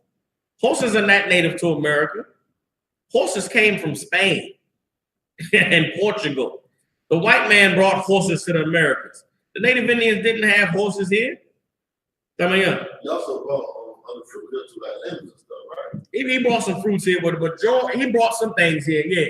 But the majority of things considered delicacies on the earth today came from the Americas. The white man didn't have chocolate. The white man didn't have apples. The white man didn't have oranges. There's a lot of things the white man did not have. He didn't have tomatoes. Tomatoes were not grown in Europe. You understand? A lot of things that are delicacies today came from the Native Indians' land. But the white man brought horses. The Bible, in prophesying the white man coming against Israel, said that their horses are swifter than the leopards. You think the Native Indians thought when they got on the battlefield with the white man and they riding down with horses? God damn, these men move like leopards. Everybody understand? Read. God, sir. And are more fierce than the evening wolves, and their horsemen shall spread themselves, and their horsemen shall come from far. They shall fly as the eagle that hasteth to eat. They shall fly as the eagle that hasteth to eat. The symbol of the white man is the eagle. And the white man, there's stories of Native Indians saying these white men came here and spread like a disease. The white man came one day, it was, one boat, and they built a little fort. And the next thing you know, they all over the land. The white man spread like a locust. You understand? The white man covered these Americas and destroyed the Native Indians in 100 years? Go do it, doctor. Go do some research. The white man, in 100 years, the numbers of Native Indians in North and Central and South America went from 77 million to 10. White man decimated the whole Caribbean, decimated in 25 years. Because of murder, rape, enslavement, harsh, cruel bondage, and forced to work in fields. He just decimated the Native Indians. Just like horses can travel quickly across the land, just like an eagle fly long distances, the white man, that was the prophecy of the white man coming against the Native Indians here in America. Read on. Verse 9. They shall come all for violence. They're going to come for what? All for violence. They're going to come for what? All for violence. They all came for violence. White people that came to America, they didn't come to find a new land. They came to murder and take. You think when Christopher Columbus went back, he went back and said, hey, man, open land, y'all. We can just go over there and take it. No. Why the white man come with dogs and with soldiers with armor? Why the hell Christopher Columbus come with soldiers? The Nina, the Pinta, and the Santa Maria was full of soldiers. They built a fort, an outpost when they landed in the island of Hispaniola. Why? Because they knew they were coming to go to war. They knew they were coming to murder. You read about the encounter of Cortez and the Native Indians down there in Peru. Them crackers came with armor, you understand, fully plated knighted armor. They came with horses and vicious dogs because they knew they was coming to murder, rape, and kill. They all came for violence. Go ahead, Tama. You gonna say something? I heard also that Christopher Columbus came with 2 Hebrew interpreters. That may be true. The white for sure. Christopher Columbus knew what they was doing, man. They lied about the whole story of the coming to America. They came to America for war and conquest. There was no war going on in Europe while the Americans was being conquered. Why is that? The French wasn't at war with France, wasn't at war with England. Spain wasn't at war with England. Spain and Portugal wasn't beefing. When they was conquering America, the Germans wasn't fighting against the Dutch. In order for the Dutch to get to America, they got to travel through France and England and Ireland and Spain. There's no way for the Dutch to get to America without passing by all the other European nations. How the hell did the Germans establish strongholds in Africa?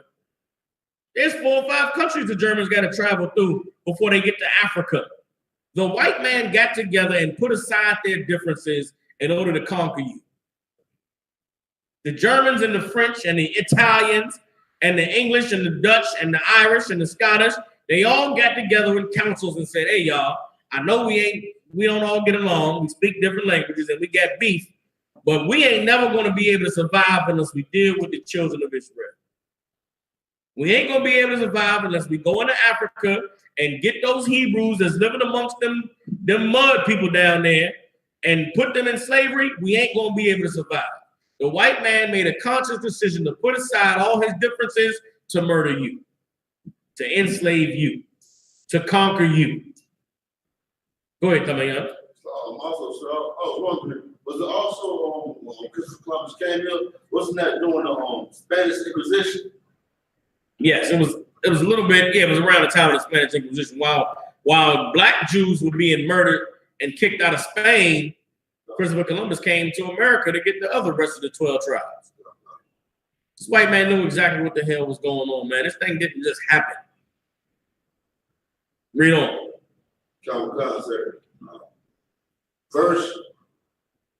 Verse 9. They shall come all for violence. Their faces shall suck up as the east wind, and they shall gather the captivity as the sand. Their faces shall suck up as the east wind, and they shall gather the captivity as the sand. What does that mean? They're going to take slaves of everybody, left and right, up and down, inside and out. Ain't no escaping it. This is a prophecy that Habakkuk gave about the Chaldeans, and it was fulfilled during the time of Israel being taken into captivity under King Salmanassar, and it was also fulfilled when the white man came to America and conquered and slaughtered and enslaved the Native American Indians. Your life is in this Bible. Your history is in this Bible. God is real, and he's prophesied everything that's happened on the earth. And the Lord prophesied what happened to our brothers and sisters in this land. The Lord prophesied what the white man celebrates on Thanksgiving. Read on. Verse 10. Verse 10. And they shall scoff at the kings. And they shall what? Scoff at the king. That was them cutting off the head of that chief of the Wampanoags and putting his head on a pole. Scoff at the king. That was his what, chief of what? Okay, cut his head off, put it on a pole. And do the same thing today. You understand? Anybody that gets prominent or rich or famous among us, the white man take him and murder him and kill him or throw him in prison, make an example out of him. Read on. And the princes shall be a scorn unto them. They shall deride every stronghold, for they shall heap dust and take it. The Lord prophesied through Habakkuk a marvelous wonder. A destruction is something evil that we would not be able to believe if the Lord told it to us himself.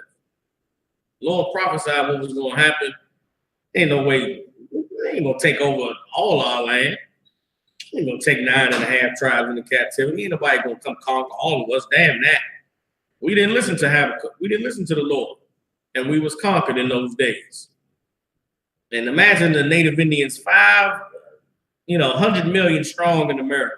500 nations of Native Indian tribes who was living and thriving in this land. If you'd have came to them and told them that you're going to lose all this land, your descendants are going to be living, you understand, going to be living in the goddamn on reservations, little squares and plots of land, and you're going to be conquered and overtaken and overthrown, and you're going to lose everything. They'd have laughed in your face. There's no way. You understand? We the this nation and the that nation, and we got warriors and soldiers with arrows and spears. This is my father's forest, and you know what I'm saying? He hunted this land before me, and me and my children gonna hunt this land after him. They believed that they was never gonna lose their land. But what happened? The Lord made a prophecy, and the prophecy came to pass. Go ahead, True. So I made that kind of remind me of this movie I see. It's like it's called Apocalypto. Mm-hmm. And that, just like what you were saying, how the family said his father hunted this, that side that they were in, generation. And it also too hit on every point at the end of the movie. It shows where the ships come at the end. I guess is where they come to colonize it. Mm-hmm. It's just like it cut off right there. If I could, I was quoting that movie when I said what I said just now about this is my father's forest. I was quoting that movie. That's where the quote where it come from. But that was the feeling of many Native Indians, and they had a right to feel that way. The land that our ancestors lived on, they was there for thousands of years. The Bible tell you they came here after the captivity in Assyria. They came here thousands of years ago, and they settled themselves here. They was here for generation after generation after generation. There's a book called A Star in the East by a man named Elias Boudinot. The Book of Star in the East by Elias Boudinot. He was a white man who came here, and he went and lived among the Native Indians and studied them and talked to them. Elias Boudinot said that the Native Indians here in America were the lost tribes of Israel. And those Native Indians said to this white man that they had it here, that they were the people from the land of Israel, that their ancestors came over here on ships, and that the book that the white man has now was their book, their record, that they had turned their back on. But while they was following it, they had great power and could perform amazing wonders, make it rain in a drought, you understand, and make the crops grow and do different things. But then when they stopped following the book, when they stopped following the ways of their ancestors, that's when they fell into captivity. That's when they fell and lost their power and were able to be overtaken by the white man. The Native Indians knew who they were. They knew what was going on. And there was some, the Lord said he always preserved 5,000 that have not bent the knee to Baal. There's some Native Indians that know that this thing that's happened to them was because of their disobedience. They don't use the term the Most High. They don't say because of the Bible, but they say that the Creator allowed this to happen to us because we lost our way, because we turned our back. You understand? There were some Native Indians, I guarantee you, the Lord had some prophets to tell them the destruction is coming. You don't hear that. I'm sure there were some Native Indians now. I'm sure there were some Native Indians that was against treaties with the white man. I'm sure there was some Native Indians that were saying, nah, man, we can't trust them. But then you had the majority saying, nah, we don't know them, and they knew. And then you had fake religions that the Native Indians had, false gods they was worshiping. There was prophecies of white saviors coming and leading them to a day of great, amazing, glorious wonders. And them false gods and them different religions the Native Indians had is the reason why the Lord destroyed them. Because they were sinning and they was evil and they was wicked. And part of their destruction was the white man, was the Lord using the white man. Just like our destruction was the Lord using the white man. We all been punished together for disobeying the Lord. And the only way we're going to all get free is if we come back and obey him. Everybody understand? You understand? But the Lord prophesied what the white man did, and it came to pass. Go ahead. So if I may, like, what's the difference between the Native Americans and indigenous people? There is no difference. That's the same. Those are two terms for the same group of people. Just to say Native Indians and to say indigenous means the same thing. It means they're homeborn Americans. Both of those terms mean the same thing. The reason why there's the term Native Indian is because Christopher Columbus said he was looking for India. And so when he arrived in America, he called the people here Indians because he thought that he had found India. But we know that's a lie. But that's the term Indian comes from. Well, Christopher Columbus was looking for India, and when he landed here, he thought he found Indians. Everybody understand that? So you call someone a Native Indian, you're just, or Native American, you're just saying they're homeborn American or the original American. The term indigenous means you are native to a place, or you were the first people to settle this place. So indigenous and Native Indian means the same thing. All right. The indigenous people of the Americas were conquered by the white man because they disobeyed the Most High. Everybody understands that? All right. Read on. So I can drop that. Let's get Habakkuk chapter 2, verse 4. Habakkuk chapter 2, verse 4. Habakkuk chapter 2, verse 4. Behold, his soul, which is lifted up, is not upright in him, but the just shall live by his faith. Behold, his soul, which is lifted up, is not upright in him, but the just shall live by faith. Who's his soul? It's talking about the white man. The soul of the white man is lifted up. It is not upright in him. White man got an evil, disgusting heart. He's proud because of his murder. Proud because of his conquest. Proud because of his conquering. Proud because of his ancestors' murder. And white people today that hate niggas and hate them people that's crossed the border, it's because they got the spirit of their fathers in them. There's white men across this country now that's mad they can't go murder a nigga. Mad they can't go lynch a spick. And then quietly, there's some white men who taking that power into their own hands. There's some white men who is murdering, who is lynching, who is killing spicks and niggas and savages. Go ahead. The water. There's stories right now of Native Indian women missing off reservations. You on a reservation, 1,000 women missing. How the hell that's happening? Black women, 40,000 black women missing in America right now. Where the hell all them sisters at? Think of all the babies that get kidnapped. A white man, somebody is missing while missing out the white neighborhood. Amber alert, you get a goddamn text on your phone. What happened when Shaquisha and Keisha and Lorraine, Charlene go missing? Don't nobody say nothing. They think they just ran away. Them little black girls is being abducted. And who the hell knows what evil, nasty, disgusting nonsense the white man doing? He's proud because of his propensity to murder and kill and not feel nothing for it. Go ahead. When black girls go missing, you got to go on Instagram and find out. That's the only place they go to post a picture like this girl is missing. Instagram, Facebook. There's no national system set up for outrage and to speak about the things that happen to us. The ISUPK is the only place where you're going to find black men who care about little black girls, care about little black boys. All the goddamn homosexuality amongst our young boys, who the hell say anything about it but the ISUPK? Right. Who the hell trying to fix all these little boys that have been molested and make them into men but the ISUPK? You go to church, they make you more of a faggot. Go to church, they make a little girl who been molested more of a whore. We the only place where you're going to clean you up, teach a boy to hold his head up and speak strong and be confident, not to be a little faggot and be weak and to be all sensitive and soft. That's what the world teaching our children. How's a black girl going to learn that she got value beyond what's between her legs? But in the UPK, the only place on the earth where you're going to find righteous men and women who love the Lord. Show me anywhere else where niggas ain't celebrating Thanksgiving. The Muslims celebrate it. The goddamn shit, Salaki. Who the niggas with the little hats? The Moors celebrate it. Salaki, little hats. You understand? Everybody celebrate what the white man say to celebrate. You got staunch, hardcore Muslims in the kufi and the dress gonna sit down and celebrate Christmas in a month. We the only ones that stand for the Lord, man. Damn what everybody else talking about. Keep reading.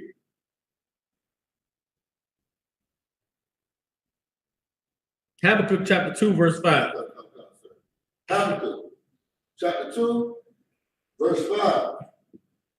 Yea, also, because he transgresseth by wine, he is a proud man, neither keepeth at home, who enlarges his desire as hell, and is as death, and cannot be satisfied, but gathereth unto him all nations. This is the white man. This is the white man. You understand? He transgresses by wine, meaning what? He's drunk. And not drunk is on liquor, but drunk on power, drunk on his philosophy, drunk on his ideology of rulership and conquering all nations. You understand? He had a keeper at home. The white man didn't stay in Europe. He could have stayed his ass in the goddamn caves. Could have been a faggot in the caves. Could have been a murderer and a rapist in the goddamn mountains. Could have stayed wherever the hell he was at. But no, he ain't a keeper at home. He go everywhere. He enlarges his borders. White man emerged from the caves, you understand, south of Israel, found his way to the Caucasus, enlarged himself there, then found himself in Greece and spread across the entire earth, killing and murdering and raping. He enlarged his desire as hell and is as death. The white man is as death. You find white people, you're going to find death. They are a virus and a plague and an infection on the earth.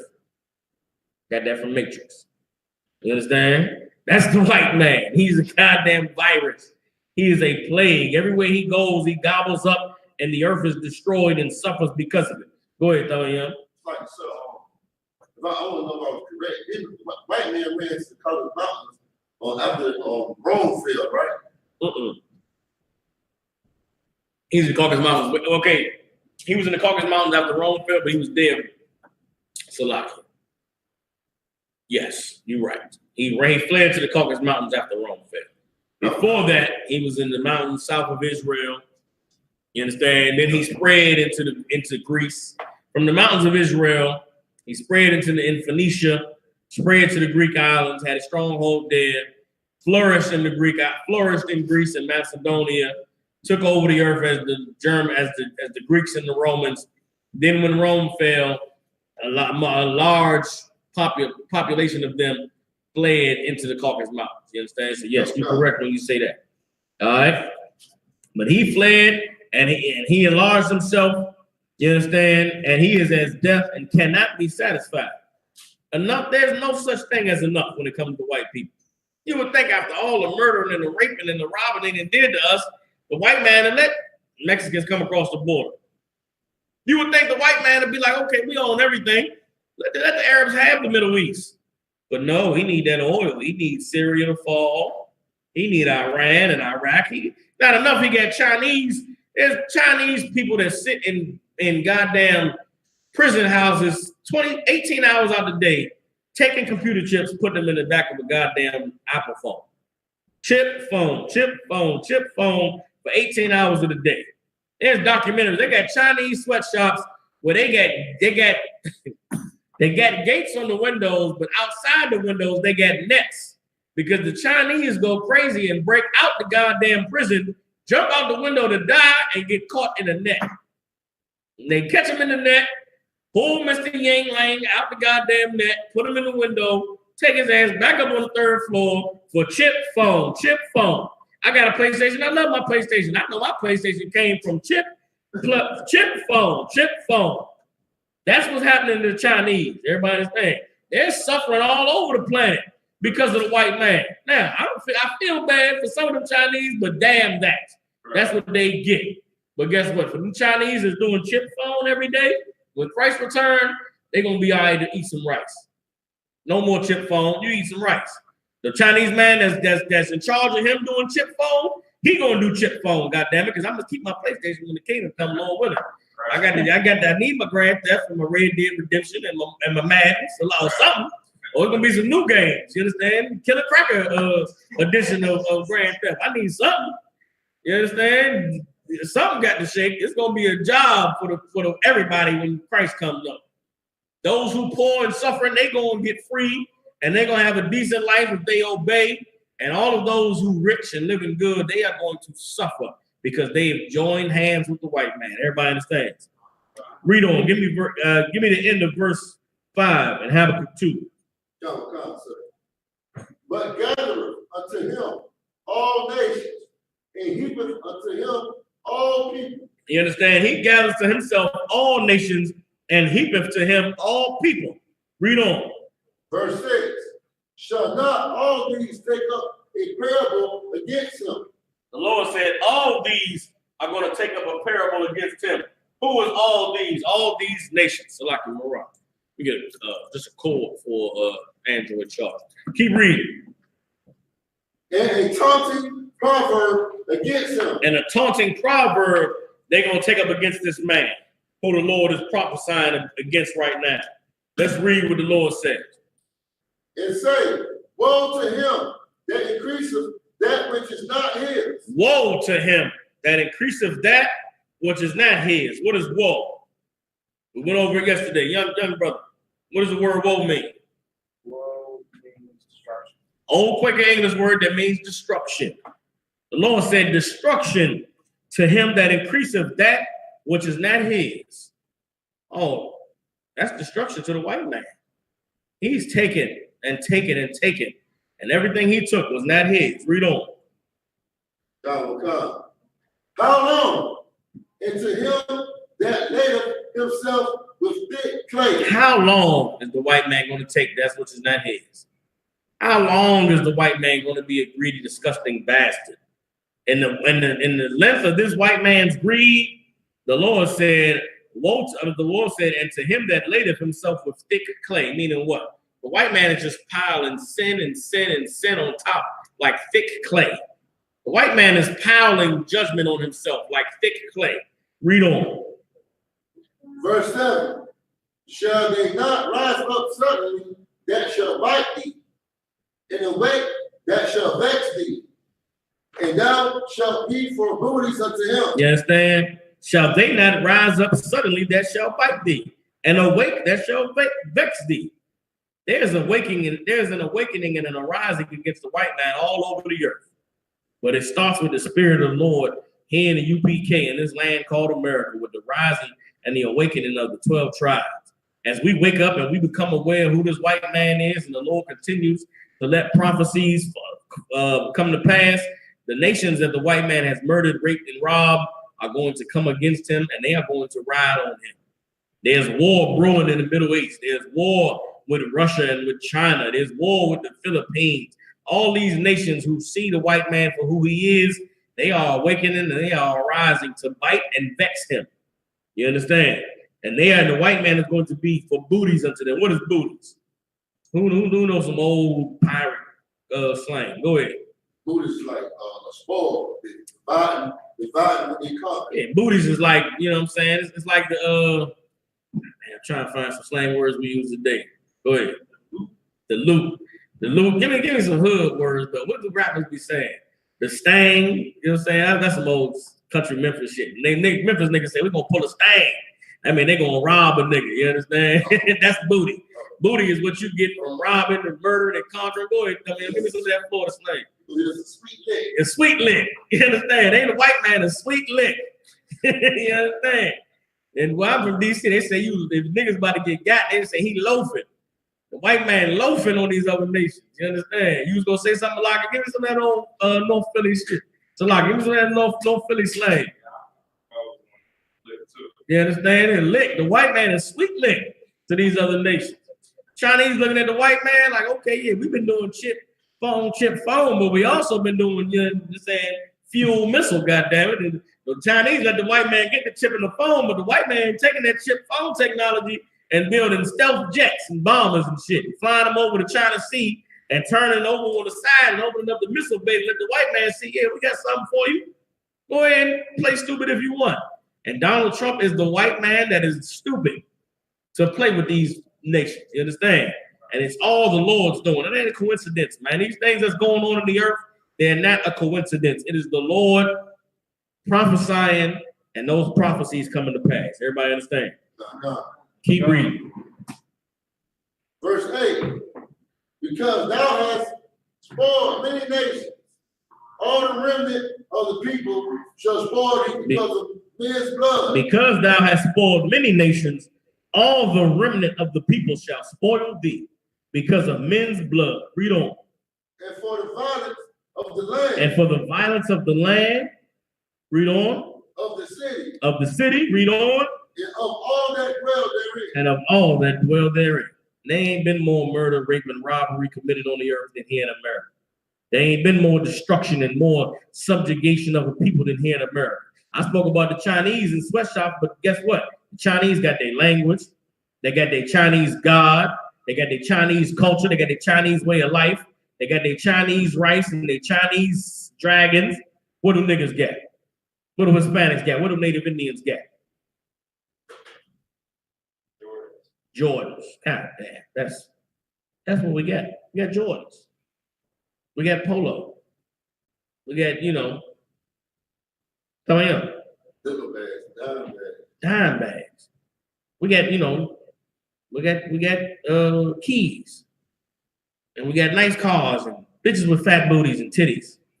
That's the culture the white man gave us. Because of the violence that was done here. We got Thanksgiving. Don't tell me about no goddamn Chinese and no special. Fuck them Chinese. I'm gonna play my PlayStation when I get home. Because we ain't got shit, nothing because of the white man, because of his cruelty. Them Chinese got Chinese problems, that's the Chinese fault. The black man problems is the white man's fault. Right. The Native Indians problems is the white man's fault. The the Latinos problem is the white man's fault. Because that's all we got is what the white man gave us because he took everything. You understand? The Lord is prophesying the destruction of the white man for what he's done to us here. You celebrating Thanksgiving, God gonna kill you in your goddamn Thanksgiving. God gonna kill you for joining hands with the white man. Right. You better wake up yesterday and find the truth and commit yourself to being who the Lord called you to be, because there's a day of vengeance that is coming on this earth, and I can't wait for it. Keep reading.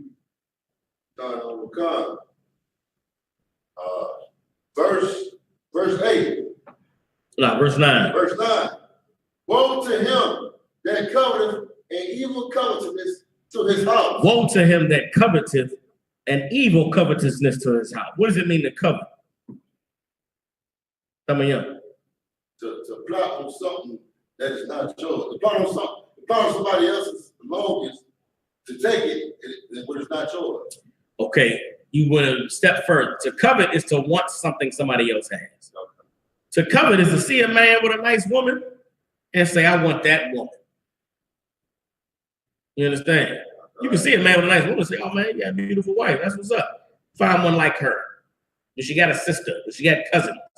That ain't coveting. There's nothing, compliment a brother. Be careful with yourself. Don't be careful. Don't compliment me about my woman. I'm looking at you sideways. Don't say, hey, Sock G, you got a beautiful wife. What, nigga? I'm looking at my woman. Look at my woman ain't beautiful, nigga. Come on, nigga, think she's beautiful. Watch yourself. Be careful. You understand? But you can see my wife and say, man, I wish I could find me a sister like that. Ain't nothing wrong with that. You tell that's a compliment. Man, Sock G, man, Lord bless you. I wish I could get a woman like that off the water, brother. Well, she's a monster behind closed doors, but the water, though, I appreciate it. You understand? But to covet is to see a man and a woman and say, man, I want that woman. I'm going to get her. He weak. He shouldn't have that woman. He lame. He shouldn't have that woman. You understand? That's coveting. Coveting is wanting what somebody else got. And they got them Jordans, man. He wear my size. I'm going to get his Jordans. Go buy your own, goddammit. Go work hard. That man work hard for what he got. Go get your own. But coveting is wanting what somebody else has. And the Lord said, woe to him that coveteth with an evil covetousness to his house. The white man has wanted what you have had his entire existence. And he's coveted what you had so much so that he's gone and taken it and brought that covetousness to his house. The Lord said destruction to him. Everybody understands? But be careful, because there's a lot of brothers who have done the same thing the white man did to us. They're doing it to the white man. They're coveting what the white man has. Coveting the white man's wealth and his riches and wanting it so bad that they're willing to do anything to get it. Don't covet an evil covetousness to your house. Everybody understands? God damn, you see a white man shining and got money and got wealth and got riches, pray the Lord destroy the devil so that you can have it. But don't go and be what the white man told you to be in order to have what he got because you're jealous. That's what happened to the brothers in the drug game. Sisters on a stripper pole. They see what white people got and they want it so much they'll do anything for it. Don't be like that. That's weak. Damn that. There's only one way to get what you want in this life, and that's serving the Lord. All right. Keep reading. Oh, God. That he may set his nest on high, that he may be delivered from the power of evil. The white man has coveted that covetousness to his house so that he can set his nest on high. That's why the white man want to live at the penthouse of all of the big buildings downtown. Go downtown, some of the buildings down there. You understand? Where they got the, what's that place where they stopped us from speaking outside of, Marah? Was it Liberty Place? Go, Go on to Liberty Place and get on the elevator if you can. Liberty Place got about 47 floors.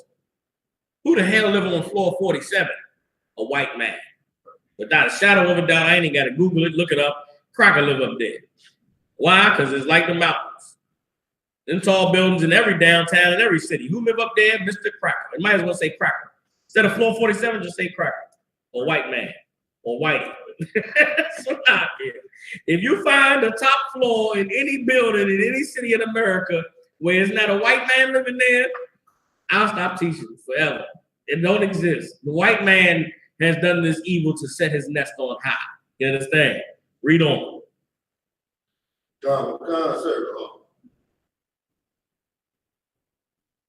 Verse 10. Verse 10.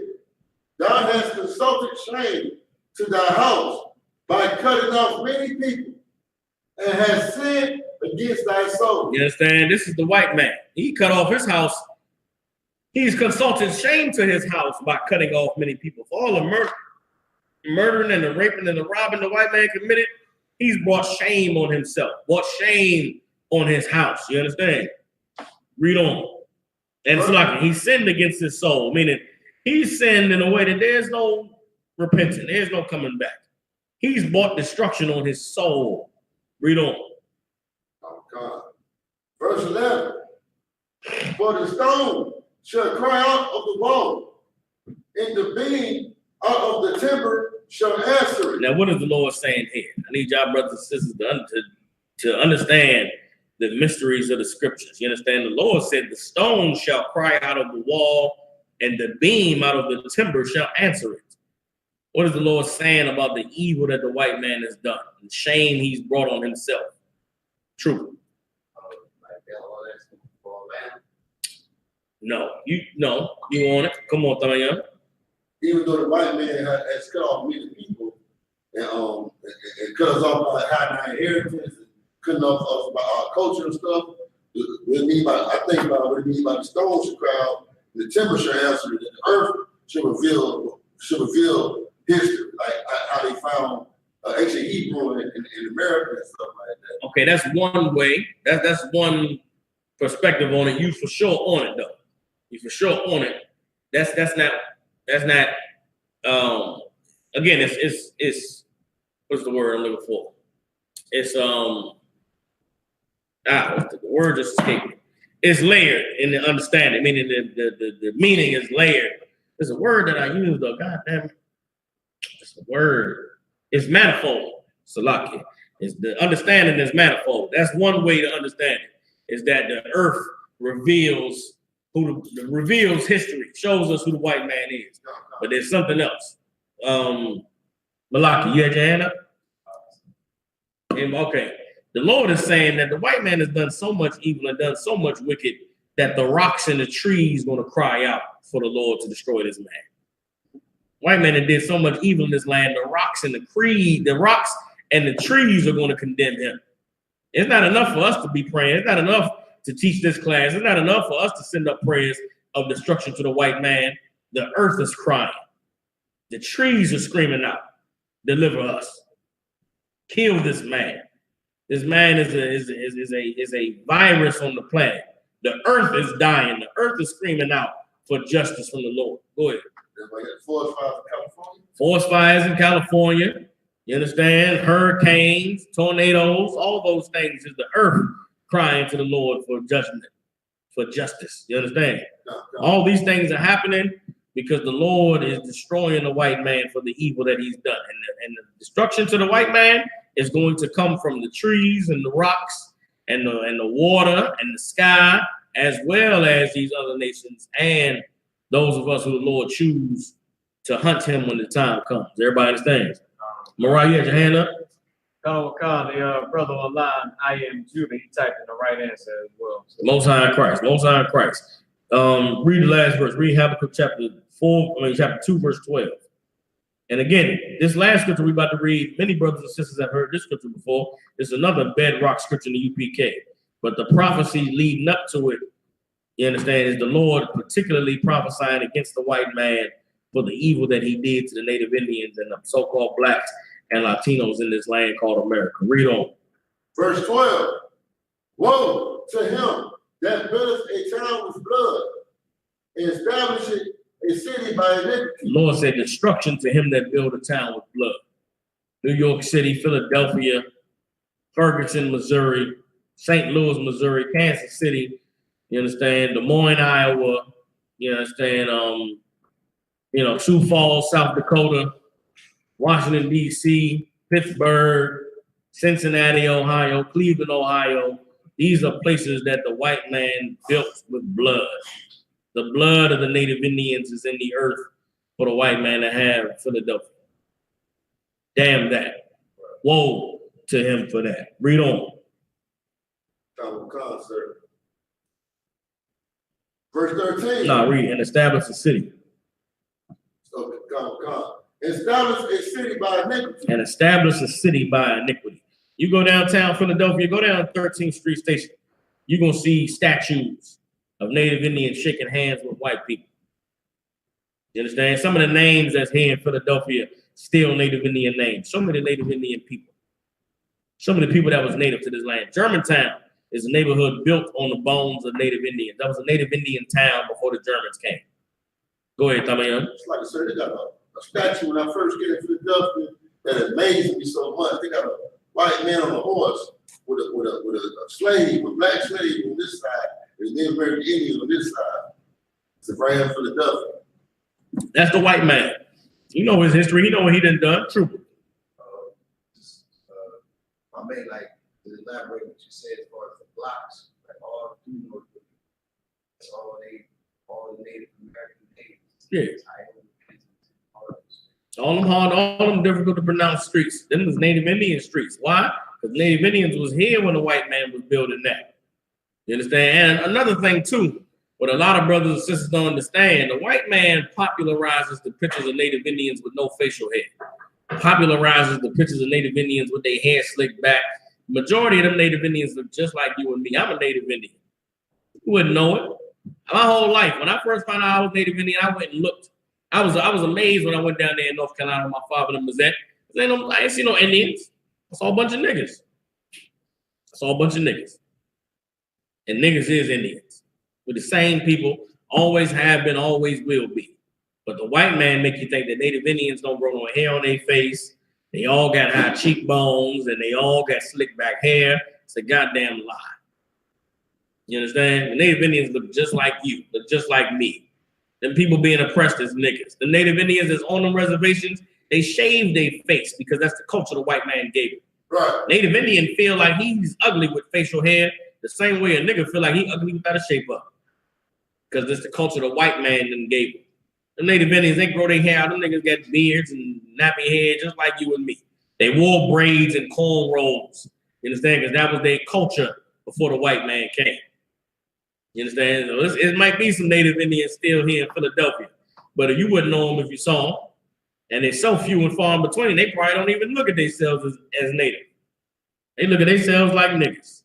But these cities and these towns all across America, North, Central, and South, was built on the blood and the lies and the fraud and deceit that was committed against the Native American Indians. And if you celebrated Thanksgiving, I pray you repent and ask the Lord to forgive you and never do it again.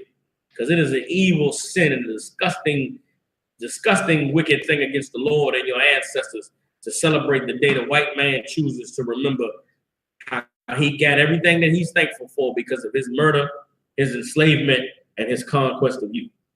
Let me get Ecclesiastes 8 and 84. Did any brothers and sisters have any questions online, Marah? God, I gotta bring it down. So, like, do you have any other chords besides the one you gave me?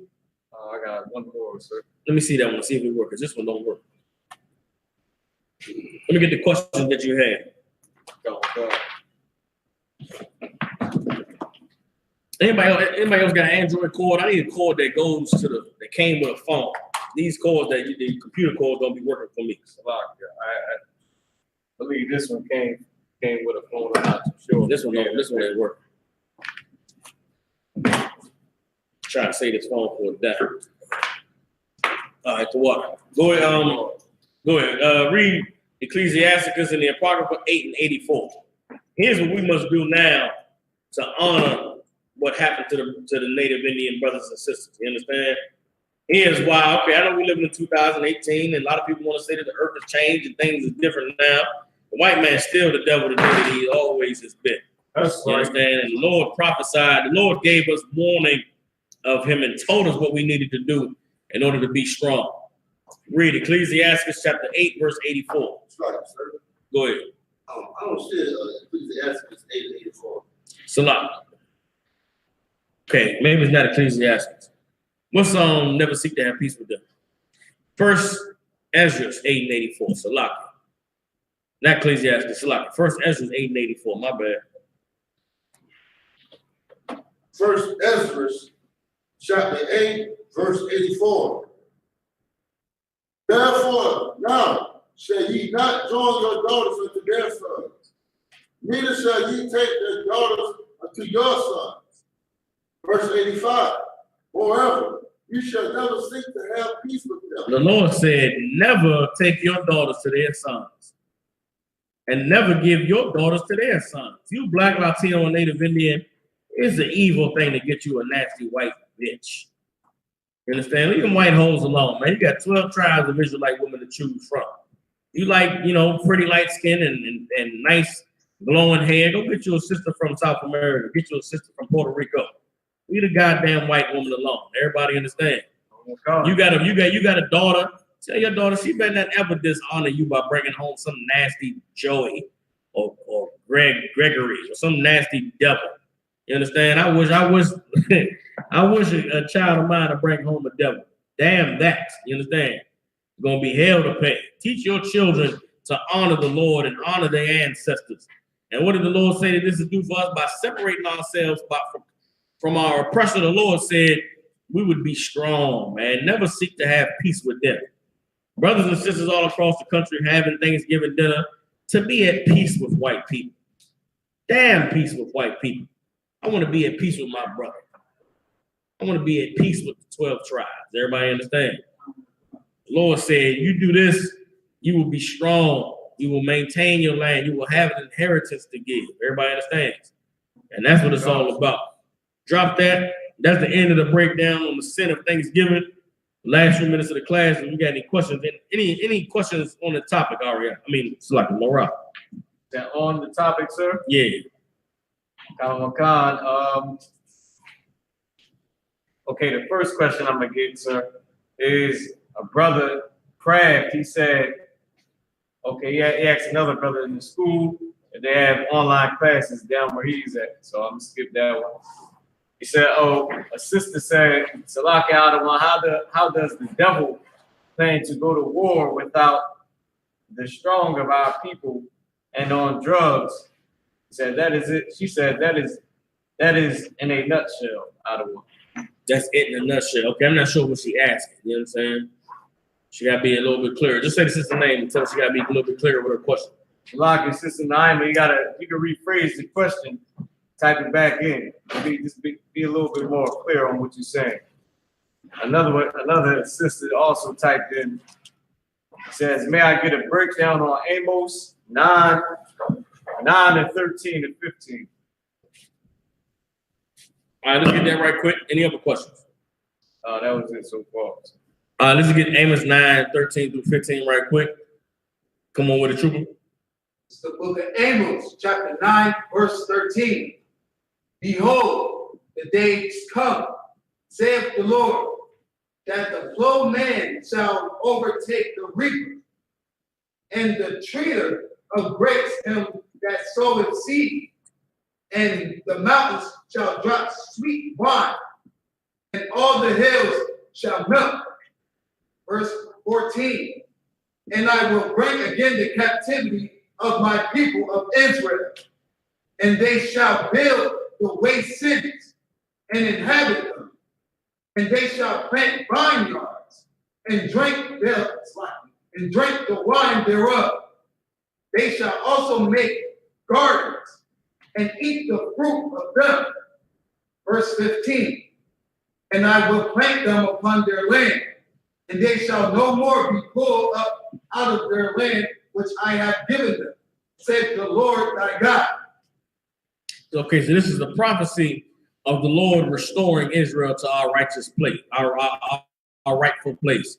You understand? When it says that, read verse 13 again, when it says they're gonna the plowers are gonna overtake the reaper is gonna overtake the plowers. Read it for me. Shalom, sis. Lord be with you, sis. Most High Christ. Read one more time. Amos 9 and 13. The plowman shall overtake the reaper. The plowman shall overtake the reaper. What is a plowman? Plowman is a man that does all the work in the field, digging the trenches and digging the holes and planting all the seeds and planting all the crops. The plowman gonna overtake the reaper. Who's the reaper? The reaper is the man that comes and gets all the fruit, gets all the benefits. In America, the plowman is the laborer. The reaper is the white man who gets paid. The Lord said the day coming when the plowman is going to overtake the reaper. Then it said the day is coming when the grape gatherers, the man who plants in the vineyard, is going to overtake the man who gathers the grapes. Again, the man doing the labor is going to overtake the man who's reaping all the benefits. And then it goes into how Israel is going to be restored to our land. The Lord's going to put us back in our place and we're never going to be moved again. This is a prophecy of Israel being restored to its rightful place and our oppressors, our captors, going into slavery or being put in the position underneath us. Everybody understand? So that's it on that. Any other questions, Marah? We got a few more questions, sir. Real quick, if I could, let me give a shout out to Officer Karaya Allah in New York. He gave me a picture from the Bank of America in Hartford, Connecticut. It's an evil man. Let me see if I can share this picture. It's an evil picture of some goddamn pilgrims sitting above some Native American Indians. You understand? The white man is the devil. Let me see something. See if I can share this picture with what's his name? Here we go. This picture the brother shared with me. It's at a bank in Hartford, Connecticut. He said, hit allow on the phone, on the remote, all right? There we go, sir. Just hit the button. There you go. All right. Hope my goddamn phone don't die. So everybody can see the picture. There you go, right there. Everybody see the picture? The goddamn pilgrims up on top, Native Indians bending down, signing the treaty. You understand? The white man got the gun to him, got all the weapons, and the Native Indians on the right-hand side, they getting some goddamn gifts from the white man. This is what the white man, this is the idea that he wants you to accept about Thanksgiving. That he wants you to accept about what he's done in taking America from the Native Indians, but this is not what happened. White man murder. What they don't show is all of the dead bodies that's around. What they don't show is all of the murdered, raped, and robbed Native Indians. And now you look at Hartford, Connecticut, nothing but crackers, rich crackers, ain't no Native Indians in sight. Because the white man is the devil that the Bible speaks of. You understand? You can drop that, Marah. Any other questions on the topic? They ain't on the topic. They just random questions. No sweat. For all the brothers and sisters, y'all hold y'all questions till tomorrow. I'll bring them next week with Thursday with General Muhammad to be back. You understand? In full effect with that. Pass the class over to Priest and Officer Malakia.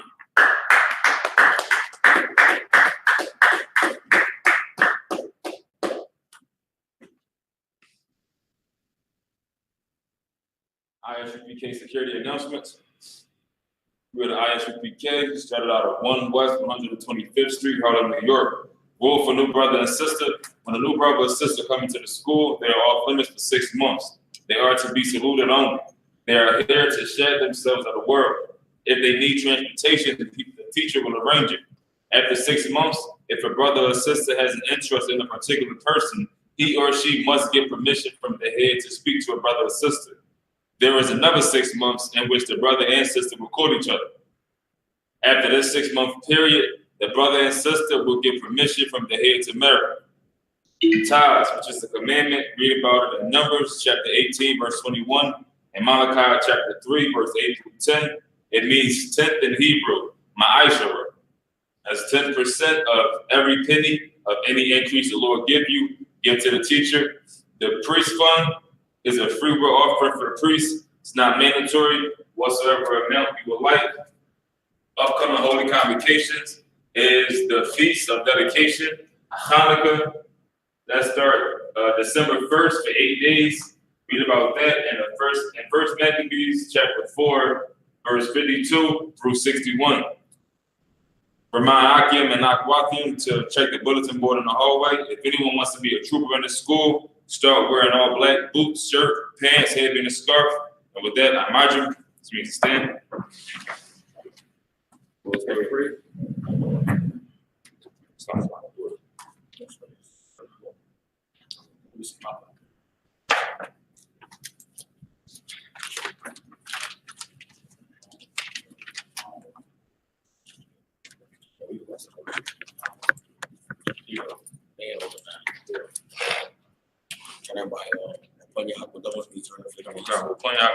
Turn to face east.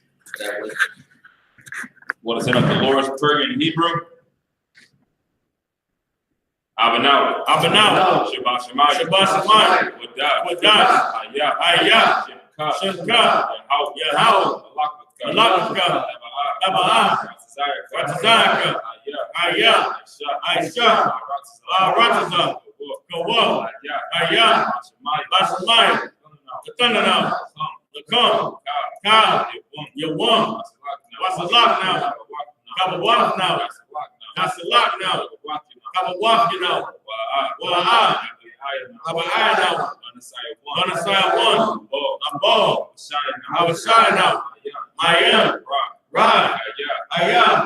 Lakam. Abalakwa. Wa'ala. Wa'atapara. Amun. Lord saying in the scriptures that no words other than an unknown tongue not be repeated in the known tongue. So we said the Lord's Prayer in Hebrew. We're going to say it now in English. Our Father, which art in heaven, hallowed be thy name. Thy kingdom come. Thy will be done. In earth as it is in heaven. Give us this day our daily bread. And forgive us our debts. As we forgive our debtors. And lead us not into temptation. But deliver us from evil. For thine is the kingdom. And the power. And the glory. Forever. So be it. Pray for the power in Hebrew. Yahweh. Ba'ashim Yahushua. Baba Kashah. Latanana. Aka. Naraba'ah. Kal Makwa. Kal Manawa. Aka. Ataha. Amatazarai. Aka. Lahakim. Amakim. Aka. Our the Garashan, Ba'ashim Yahushua, the what I want. Say the prayer for the power in English. Yahweh, in the name of Yahushua, please give us the power. Power to heal all manner of sickness and all manner of disease. Power to cleanse the lepers. Power to raise the dead.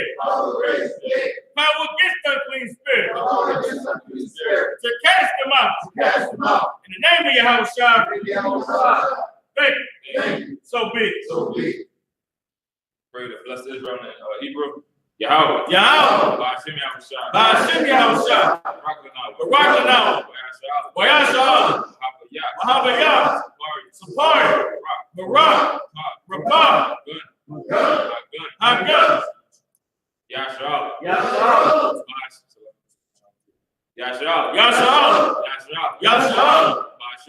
Ba'ashim Yahushua. The one I want. So like we're gonna say the prayer to bless Israel in the English. Yahweh. In the name of Yahushua. Bless us. And Israel. And the school.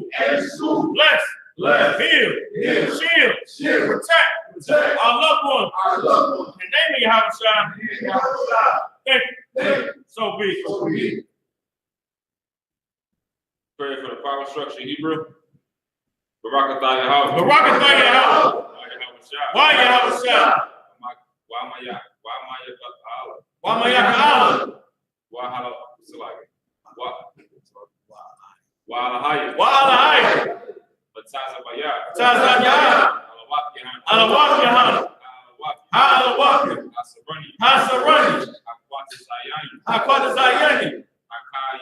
Hakaya Ba'ashim Yahushua, Kawa'aman. We say the prayer for the power in English. Bless you, Yahweh. Bless you, Yahweh. And Yahushua. And Yahweh. And Michael. And Michael. And the angels. And the angels. Commanded General Yahweh. Commanded General Yahweh. The general. The general. The captain. The captain. The officers.